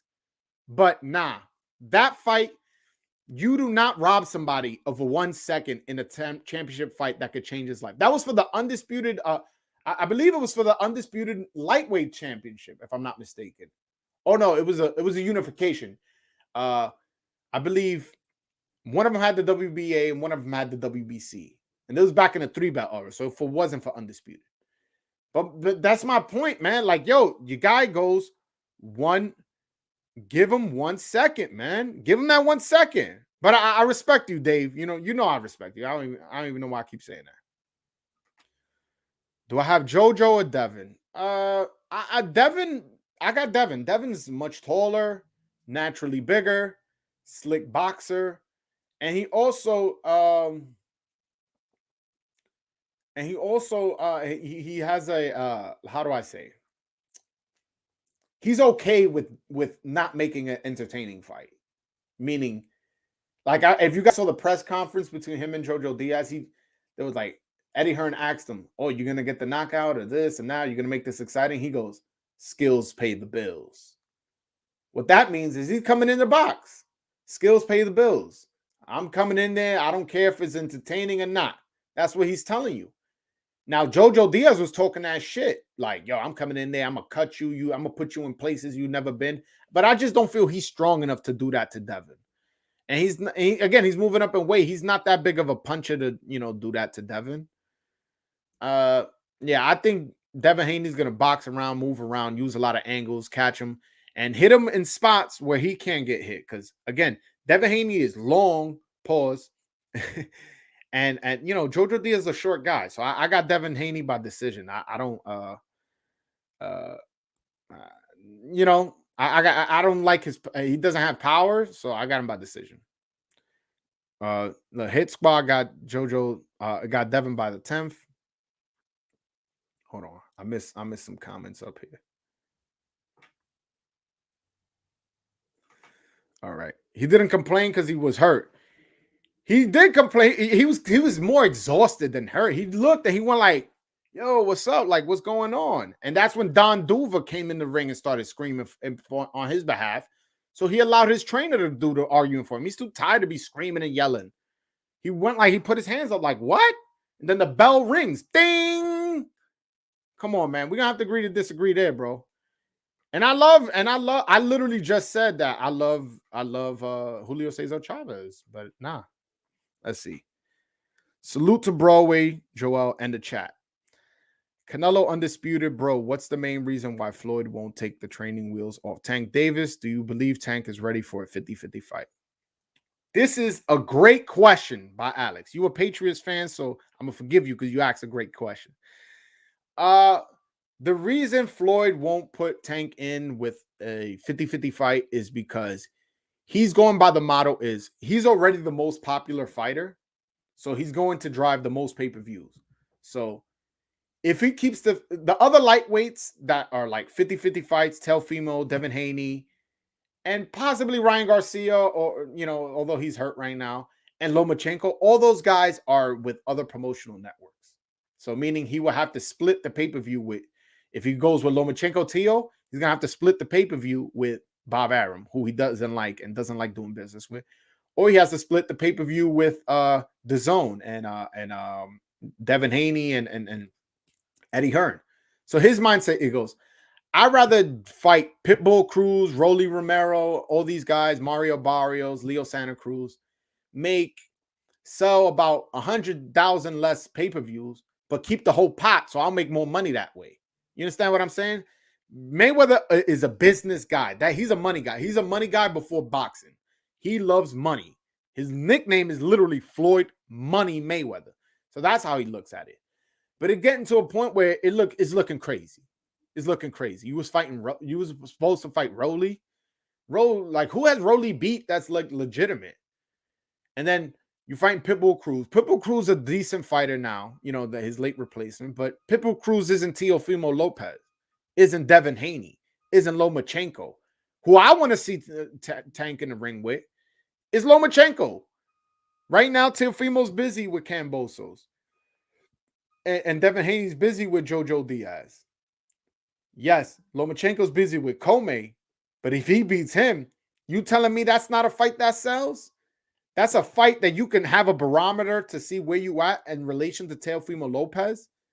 Obviously, I would want to see him fight Teofimo Lopez next. But I think Floyd Mayweather sees Teofimo Lopez and goes, yeah, you ain't beating that guy. Let's make you fight Rolly Romero. Let's make you fight Pitbull Cruz. Nah, fight fucking Teofimo. Don't you want to be undisputed? Don't you want to be a world champion? Nah, you don't want those problems, no? But I don't think it's Tank. Tank is not ducking. Tank is not ducking. It's Floyd Mayweather that's doing that. But thanks for the question, Alex. That was a good fucking question, man. Let's see. Do I think Devin got any dog in him? I don't know. The reason why I say I don't know, one, he's already, skills pay the bills. Skills pay the bills. Skill pay the bills. Meaning, I'm just going to come in here and box. And one thing that he did that I just don't see fighters doing is when him and Teofimo Lopez was going back and forth on the DAZN thing, if you guys remember. He was going back and forth. He goes, Teofimo was like, how did it feel that you only relevant because of me? And Devin Haney goes, how am I relevant only because of you? I got more Instagram followers than you. That's not how a fighter talks. That's not how a fighter talks. So I don't just, and then after the Linares fight, he asks Linares, how's my power? How's my punching power? You asking a former opponent, how's my punching power? Like, you're not secure of your punching power. Also, when you got hit and hurt by Linares, your reaction wasn't, let me fight the next round, because he got hit right at the last round. He got clipped. He got wobbled. Ain't nothing wrong with getting wobbled. You went in the ring. You know what I'm saying? I mean, there's something wrong with being wobbled, but what I'm saying is shit happens in a boxing ring. His reaction next round was like, fuck it, I'm going to get mines back. His reaction was to hold, fight dirty, move around, run. It's like, bro, where's your fighter's mentality? Like, if you remember when Luke Campbell dropped Ryan Garcia, his reaction was like, let's fight now. Let's fight. And he was throwing these hard hooks and hard punches and shit. He really brought the dog out of him. So does Devin Haney have it? I don't know. But, that's something I don't like the things he's said in the past and how he's reacted in the past. But he hasn't been in a position where I can say he doesn't. But he has shown me little things where I'm like, I don't know. Okay, Tank is aging Loma out. I mean, that could be the case. That's why I respect Teofimo. Listen to this. Now, I'm glad you brought that up. There was a moment in time, I don't know if you guys remember, Floyd Mayweather was trying to make the Tank fight Lomachenko. He even called ESPN, called Top Rank. Todd DeBuff put out a statement that he actually did get a call from Floyd Mayweather. And then what happened? Tank got mad. He's moving me too fast. He unfollowed him on Twitter, on Instagram, and all this bullshit. All because this guy was trying to put you in a tough fight. And then they worked it out. They put him against again Bo and Leo Santa Cruz, and now they're friends. You friends because he putting you in with those fighters? Teofimo Lopez banged on that table. I want Lomachenko next. After knocking out Richard Comey in 2 rounds, I want the best. I want one of the top 5 pound-for-pound fighters with only 15 fights and go in there and actually beat him. While Tank is older than Tio. While Tank was ducking Loma, Teofimo stepped up and beat him clearly. And what impresses me most about Teofimo Lopez is that last round, man. Everybody was like, man, it's a close fight. Whoever wins this round could possibly win the fight. And that's when Teofimo Lopez showed how clutch he was, man. We don't give boxers enough credit for being clutch. Teofimo Lopez came out, showed that he had that dog in him, and won that 12th round clearly. Clearly won that 12th round. There's not you could be the biggest Teofimo hater in the world. There's no way you had him losing that 12th round. And that's what proved to me that Teofimo's that dude. Sorry, anytime. And this dude's a hater, man. Come on, bro. I just saw this after talking. How you gonna say that when he won the 12th round against Lomachenko? Come on, bro. Are you kidding me? Yo, and you was asking some good questions. What the fuck is this? Get this shit the fuck out of here, man. Likewise, I respect you, but you know us boxing fans, we're confrontational at heart. Nah. Come on, Dave. Come on. I know we going back and forth. Come on, bro. We good. We just have a difference in opinion. That's it. Ain't nothing wrong with it. You my guy. You my guy. We have a difference in opinion. Ain't nothing wrong with that. I think the fight will stop a little too soon. Give him that 1 second. You arguing for it. They should have stopped it so he don't get the 1 second. I'm arguing that they shouldn't have. Nah, man. Fuck it. It's a championship fight. Take the risk. 1 second? Come on, man. All that training you do, all that training I did. Let's say I'm Meldrick. All that training I did, and you didn't give me 1 second? That's the way I look at it. Let's see. Hold on. I really appreciate you answering my question, brother, and I agreed with everything you said. Salute. In my opinion, Loma outboxes Tank, so Floyd not taking that fight anytime soon. I feel you, bro. I feel you, man. I'm sorry. I should have clarified. I meant Canelo-Plant didn't complain because he was hurt. Oh, all right. You wasn't talking about Meldrick Taylor. My bad. Yeah. No, I agree. That stoppage was good with me. That stoppage was good. I don't know who's arguing that stoppage was bad. Yo, Alex, we know this, bro. If you know boxing, you know who's the lineal champion, who's the Ring Magazine champion, and in my opinion, undisputed champion at lightweight, and that's Teofimo Lopez. 16 fights, beat Lomachenko and Comey back to back. Not even 25 years old. ESPN put out a list. Who's the number one under the years 25? Teofimo Lopez, Brooklyn, New York. Put some respect on my man's name, man. Exactly. Tank is older and not trying to collect belts. Not trying to collect belts like Teofimo Lopez. Teofimo Lopez is talking about moving up and fighting Josh Taylor. Like, that's the fight. That's a fighter. That's who we should support. The guy who's trying to fight the best. And even if he fucking loses, we still give him our support because he's taking a risk. While fucking Devin Haney is fighting Gamboa and an old Linares coming off a 1 year layoff, and Ryan Garcia is fighting Luke Campbell and having a whole panic attack, and you know, Tank Davis is fighting Pitbull Cruz. Teofimo's fighting Lomachenko. Max Kellerman had him number 1 pound for pound at the time. I didn't, but Max Kellerman did, and he beat him legitimately. Come on, man. Like, y'all going crazy. Hold on. I've been talking so much shit. I haven't been reading y'all comments. My bad.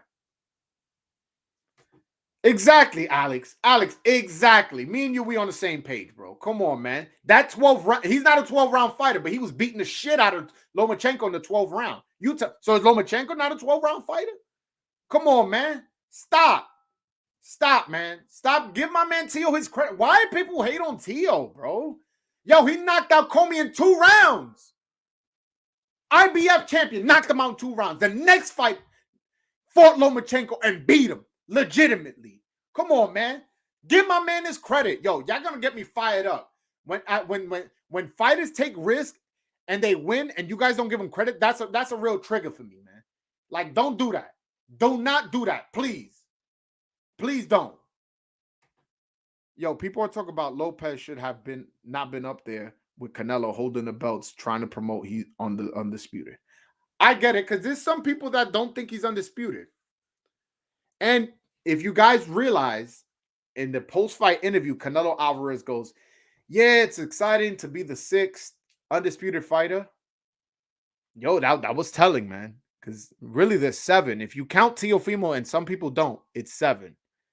So I don't know if it's something where Showtime told him, like, hey, you're the 6th one. Say you're the 6th undisputed champion at the post, So he knows, like, oh, shit, I'm the 6th. Like, I don't know if I was the 5th, 4th, 8th. Oh, I'm the 6th. Okay, and then he said that. Well, I don't know if he knew, had it counted, and was like, nah, Teofimo's not undisputed. I don't know. But to me, if he's taking a picture with Teofimo Lopez holding the belt, showing he's undisputed, it shows. I like me, if I'm a world champion and I see somebody with belts and I don't think they undisputed, I'm be like, yo, bro, we're not taking that picture. I'll take a picture with you like this, but we're not, but me holding my belts and you holding yours. Like, you get what I'm saying? So, yeah, I did see that. Shout out to Teofimo. Teofimo know how to promote himself, man. That was a good look, because obviously it got me talking about him. This is a show about Canelo, and it got me talking about him. Pedro, what up, baby? This is my guy.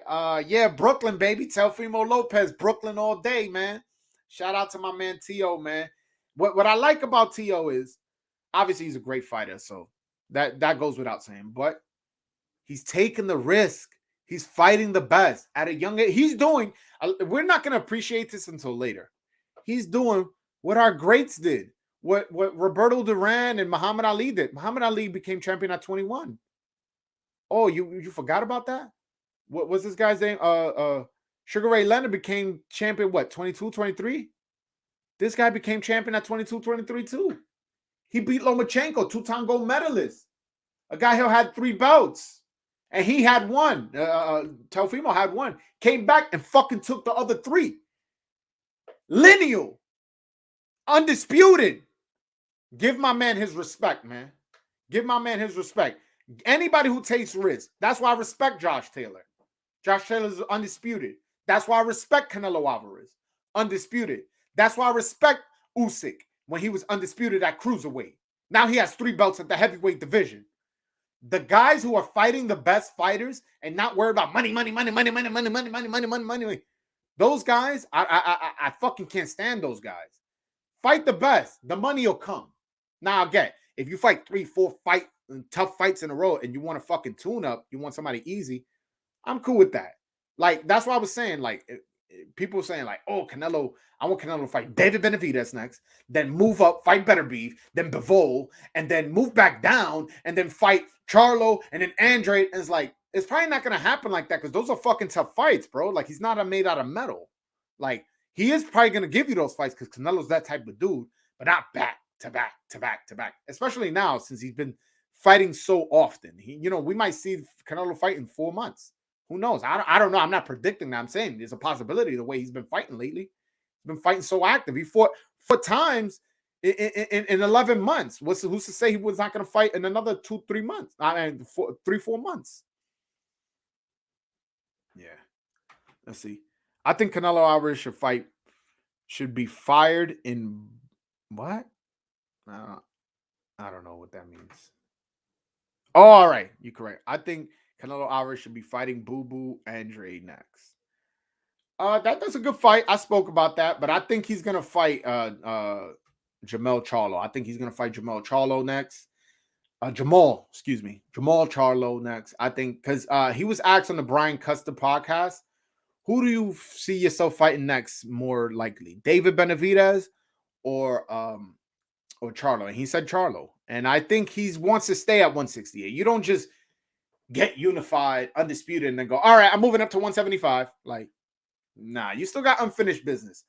Like, to me, For him, before he moves up to the to another division, I want to see him fight Charlo and David Benavidez. Yes, do I want to see the Andrade fight, or possibly down the line David Morrell, who I'm high on, or possibly Edgar Berlanga down the line. Not now, not now. He would fucking destroy Edgar Berlanga. But down the line, Edgar Berlanga, he's knockout artist, Puerto Rican guy from Brooklyn. He could work up into a big fight there. So these are guys at 168. I want to see him settle that before he moves up to 175. Especially 175 is so boring. I just spoke about how my friend is a casual who's watching right now. Johnny doesn't know who Dmitry Bivol is. Doesn't know who Artur Beterbiev is. And these guys, they're not undisputed, so it's not like you're moving up to get another undisputed title. Stay at 168. I'd rather see him fight at 168. Cinco de Mayo, maybe. But I don't think he wants to wait that long. Look at his track record lately. I think he wants to fight like in February. I wouldn't be surprised he fights like early February. I really won't. The Canelo is that bad of a dude that he wants to fight a lot. I'm not an Edgar Berlanga fan. He needs more time. I agree. I don't agree that I'm not a fan. I agree that he needs more time. That's why I said down the line. To be honest, I'm showing my bias because he's from Brooklyn. I'm from Brooklyn, so I don't want to criticize him too much. But I don't think he's that dude. You know what I'm saying? I don't think he's what they're making him out to be. I think he has legit power, and I think he's talented. But I've seen him dropped in the amateurs. He got dropped his last fight, so I seen him get dropped in sparring by Erickson Lubin, a 154 pounder. And he fights at 168. So it's like you getting dropped by little guys with big gloves at sparring. I'm not big on Edgar Berlanga, but point is the way they move in him, and he has such legit power that he could score these crazy knockouts. He can possibly become a superstar. Like he has charisma, so he has the name behind him and stuff like that. He's popular here in New York City, so he may eventually become like a star, like a popular star, but I don't think he's ever going to become like, he's going to become undisputed and 3 division world champion. Like I don't see that. I don't see that. I don't think he's that talented, to be honest. I think he has power and he's quick, but I feel like he needs to learn how to box more. I feel like, yeah, I don't know. I agree with you, man. Sanchez, I agree with you. Any prospects y'all want to talk about? Anything y'all want to talk about the undercard? I've been talking about Canelo all this time. I'm not going to be on here much longer, so ask away, bro. I see I got 80 y'all. Ask y'all questions, man.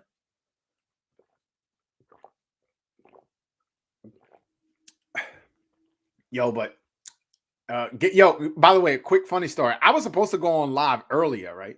I was on live for like a half hour, right? And I was like, wait a minute. And I ain't pressed go live. So I was talking to a fucking camera for no reason for like a half hour before I got on. So I'm like, damn, man, I got to do all this again. That was hilarious.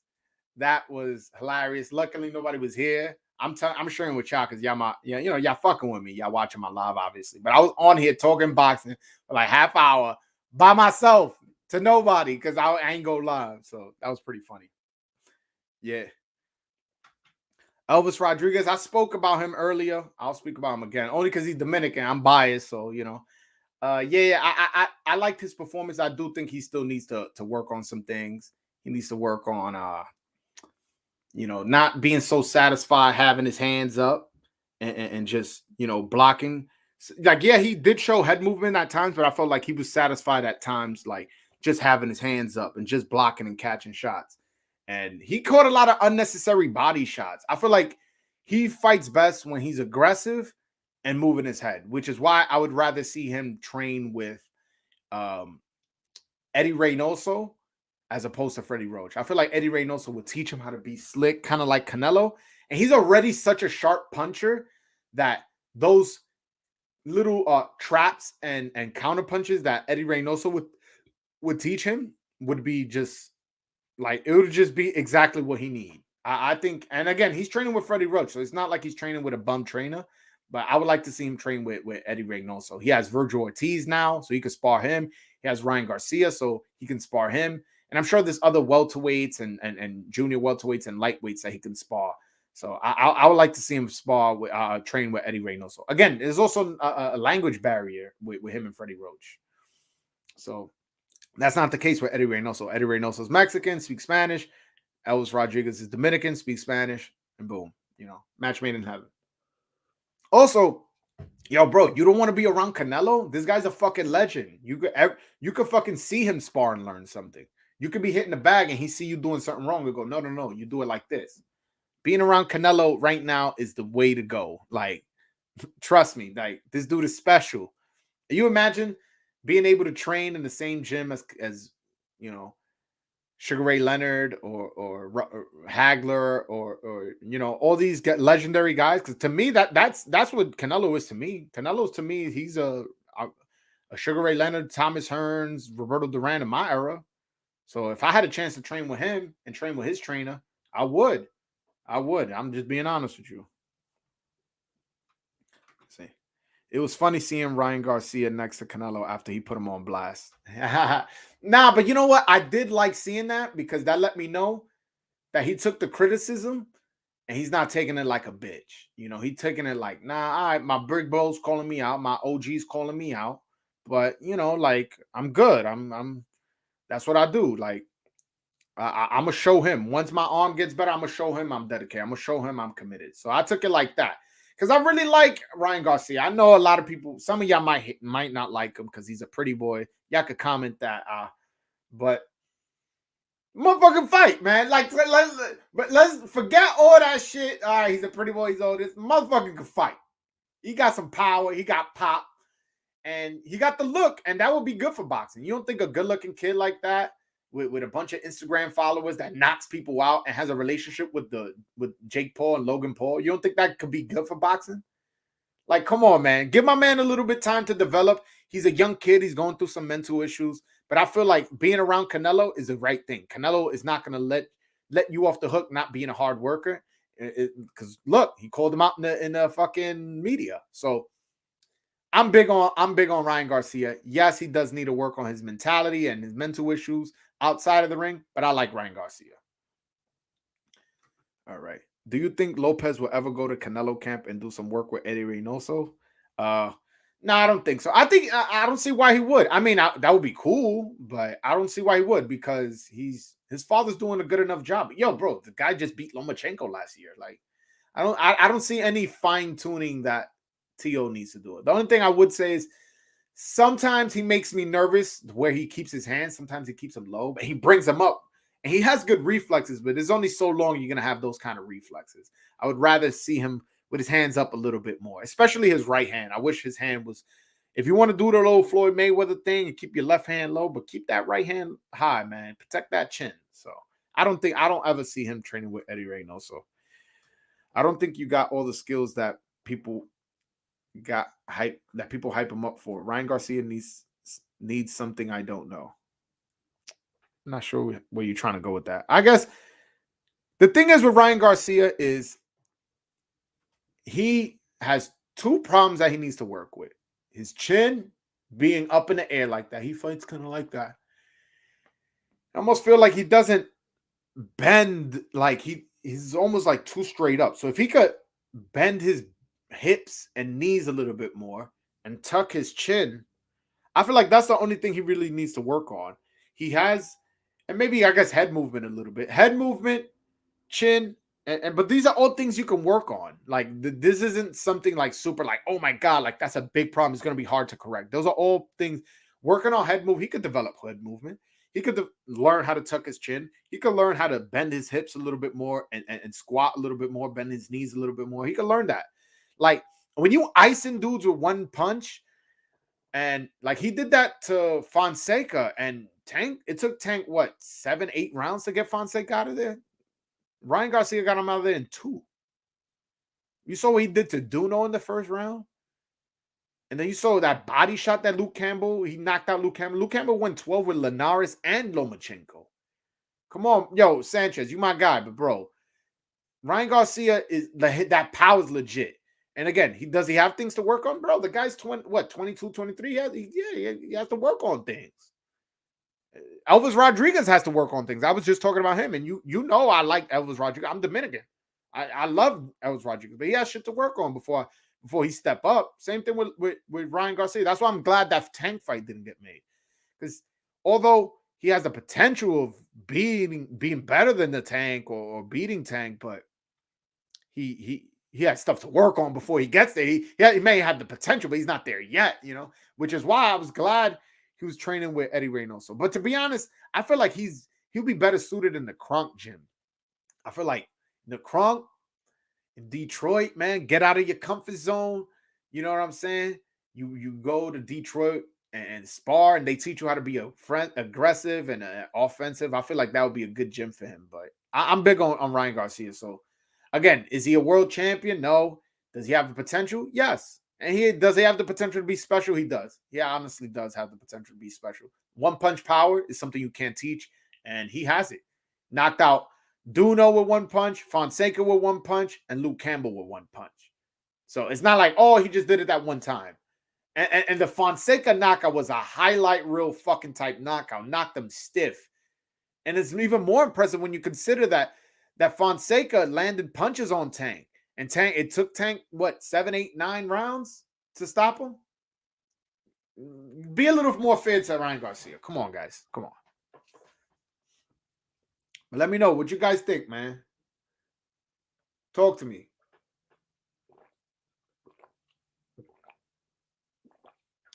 Yo, but the next superstar in boxing, Jaron Boots Ennis. Remember the fucking name.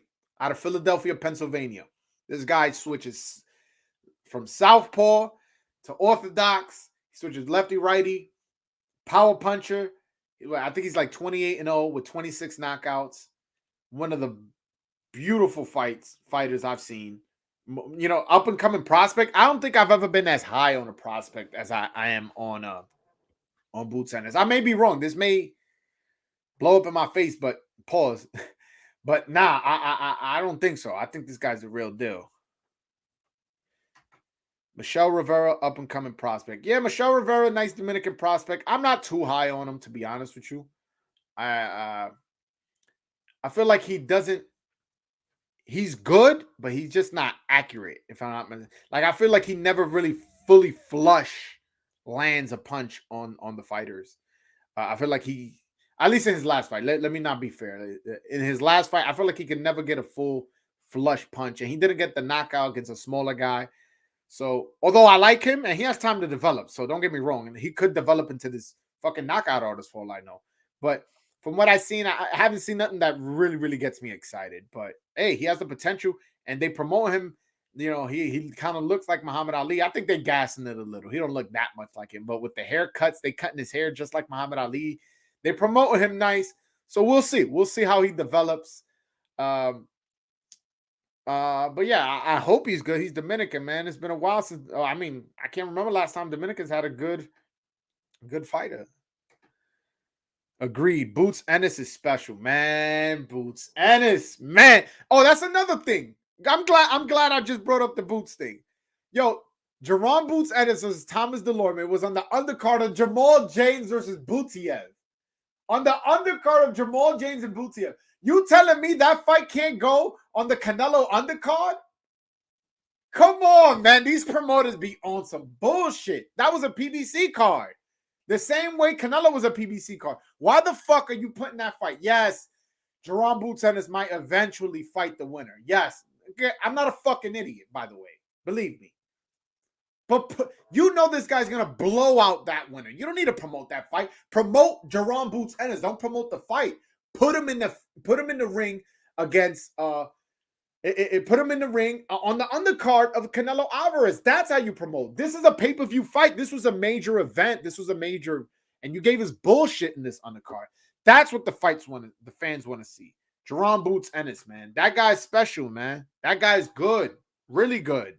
Like, really, really good. Like, he has the potential of being special. He's not fucking with Crawford just yet. People want to, just throw him in the ring against Terrence Crawford. Just relax. Just relax. Take a deep breath. Go ahead. Take a sip of water. He's not ready for Crawford yet. I do think he's ready for Errol Spence, though. I think he's ready for Errol Spence Jr. Yes, I said it. And I think he knocks him out. Errol Spence had a car accident. Errol Spence had eye surgery. Errol Spence has been 2 long layoffs. Errol Spence had a tough fight with Sean Porter. Errol Spence is a lot older than I believe he's 31. And Boots Ennis is like, what, 24, 23? So he's a lot older. Boots Ennis knocks him out, man. Boots Ennis knocks him out. He's special. He's really special, that guy, man. Yo, but what's up, my chat? Yo, shout out to everybody in the chat. Shout out to Alex. Shout out to Sanchez. Shout out to Johnny. Shout out to Dave Martinez, JS. Shout out to Pedro. All you guys, man. You guys really making my day, showing up, talking and shit. I love boxing, man. Oh shit, I ain't even see my man Tim, man. Shout out to you, man. I totally missed past that one. My bad. Let me see. Yeah, man. I missed this one. Having a great time chatting it up with everybody. I have to go. Great show. All right, he left already. I ain't have a chance to say bye. Let me see. Oh, I already spoke on that. Yeah, I'm trying to get to the ones I missed. You know what I'm saying? I missed a few of them. Nah, man, yo, shout out to y'all. Really appreciate y'all showing up. I really appreciate y'all, my guys. Any other questions before you guys ask, just put in the chat right now. I'm about to sign off in about, 2-3 minutes. So I'm going to give you guys some time in case you guys have a question. I'll be glad to answer any question you guys got, man. I really fuck with y'all. Yeah, y'all really showed up. Y'all making my day. Pretty much y'all making my day. I'm having so much fun right now. Yeah, man. The next big fight, though, Terrence Crawford versus Sean Porter. Ooh, that's gonna be a fight, man. That's gonna be a brawl. And the other card is actually decent on that fight. There's a Steve Martin. The one I'm most excited for is Steven Ortiz versus Raymond Murataya. I'm really big on Raymond Murataya. I think he's a really talented fighter. Steven Ortiz is somebody they're both undefeated, but Steven Ortiz, I want to say he's 12-0 with 3 knockouts. So he's not a particularly power puncher. And he tends to jab with his chin up in the air. He is a bit awkward. He is a bit awkward. So that may give Murataya trouble. But Murataya is trained by Robert Garcia, one of the best trainers in boxing. Also, he's one of the best trainers in boxing. Also, he's such a hard puncher, Raymond Murataya. He's sharp. That's why he reminds me a little bit of what I was saying with Elvis Rodriguez, how he's such a sharp puncher. That's what Raymond Murataya is. And I'm really looking forward to that fight on the undercard of Terrence Crawford, Sean Porter. That's going to be a fight, a must buy. Like, you cannot miss this fight. This is going to be a great, great fight. All right. Yeah. Alex, anytime, my brother, have a good one. Keep the good work flowing. Yo, I appreciate that, man. Yeah, I really appreciate that. Especially, when y'all comment on my videos, when I post them up, y'all be getting me hyped, man. I be like, damn, I'm really connecting with y'all. Y'all really fucking with my content. It really makes my day. So I really appreciate y'all supporting. Hold on for what? Talk to me, Sanchez. Talk to me. My God, my Puerto Rican brother. Talk to me. I'm about to leave soon. I'm about to leave in a couple minutes. So I'm going to hold on for you because you're my guy. So, yeah, man. Let me know what other fights you guys looking for. What do you guys think of the Pitbull Cruz Gervonta Tank Davis fight? What I'm interested in seeing is how Gervonta Tank Davis handles Pitbull Cruz nasty ass fighting style. Like, Pitbull Cruz, he uses his head, he uses his elbow. He's a real dirty fighter. He'll grab you, he'll throw you on the ground, he'll do all types of dirty shit. Be interesting as to see how Tank handles that.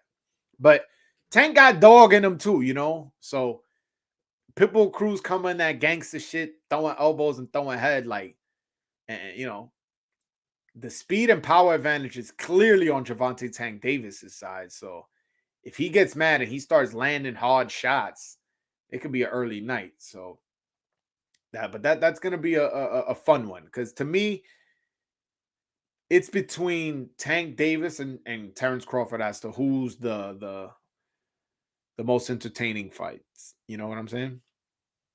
Let me see. Sean Porter. I'm assuming you're saying might win the fight. Nah, bro. I don't see it. No disrespect to Sean Porter. I'm a Sean Porter fan, but I think he's getting knocked out. I predicted 11th round stoppage, which actually was yesterday was 11th round stoppage, but I'm predicting 11th round stoppage for Terrence Crawford. The thing is, Sean Porter, he tends to be aggressive. He likes to smother his work. He likes to make it an inside fight and then like use his shoulders, use his weight, and push people. A lot of people don't know he did his debut fight. He was a super middleweight. So, but the thing is, Terrence Crawford is so good with the angles.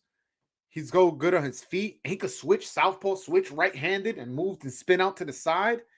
And he has way more punching power than he's on a 9 knockout streak. He's 9 knockouts in a row. Yeah, the opponents haven't been like what they should be, but still 9 knockouts against 9 professional fighters. You know what I'm saying? Like some of them, a lot of them, most of them, former world champions or title challengers. So let's see how that fight plays out. I think Terrence Crawford with the angles and the switching of the southpaw right-handed is going to be enough to confuse Sean Porter. Sean Porter is not a hard puncher, and he could, boom, get him out of there.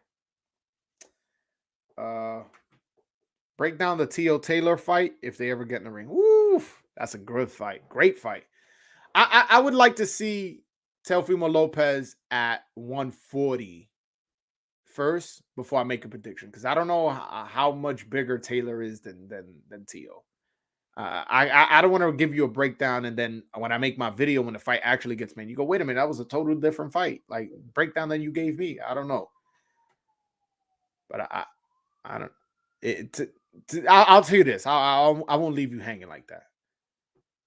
Teofimo Lopez fought one of the best southpaws of all time in Lomachenko and beat him, and got a lot of learning lessons from that fight. Josh Taylor's a southpaw. You know what I'm saying? Like, do the math. Figure it out, man. I know I'm a casual fan, but I got Crawford. Yeah, no, I mean, yeah, you know what the fuck you watching. Crawford's that dude. Like, you a casual, but you seen 9 knockouts in a row. I mean, eventually you're going to start picking them. 9 knockouts in a row? Like, damn. Like, not even Canelo has 9 knockouts in a row. Like, I don't care who he fought.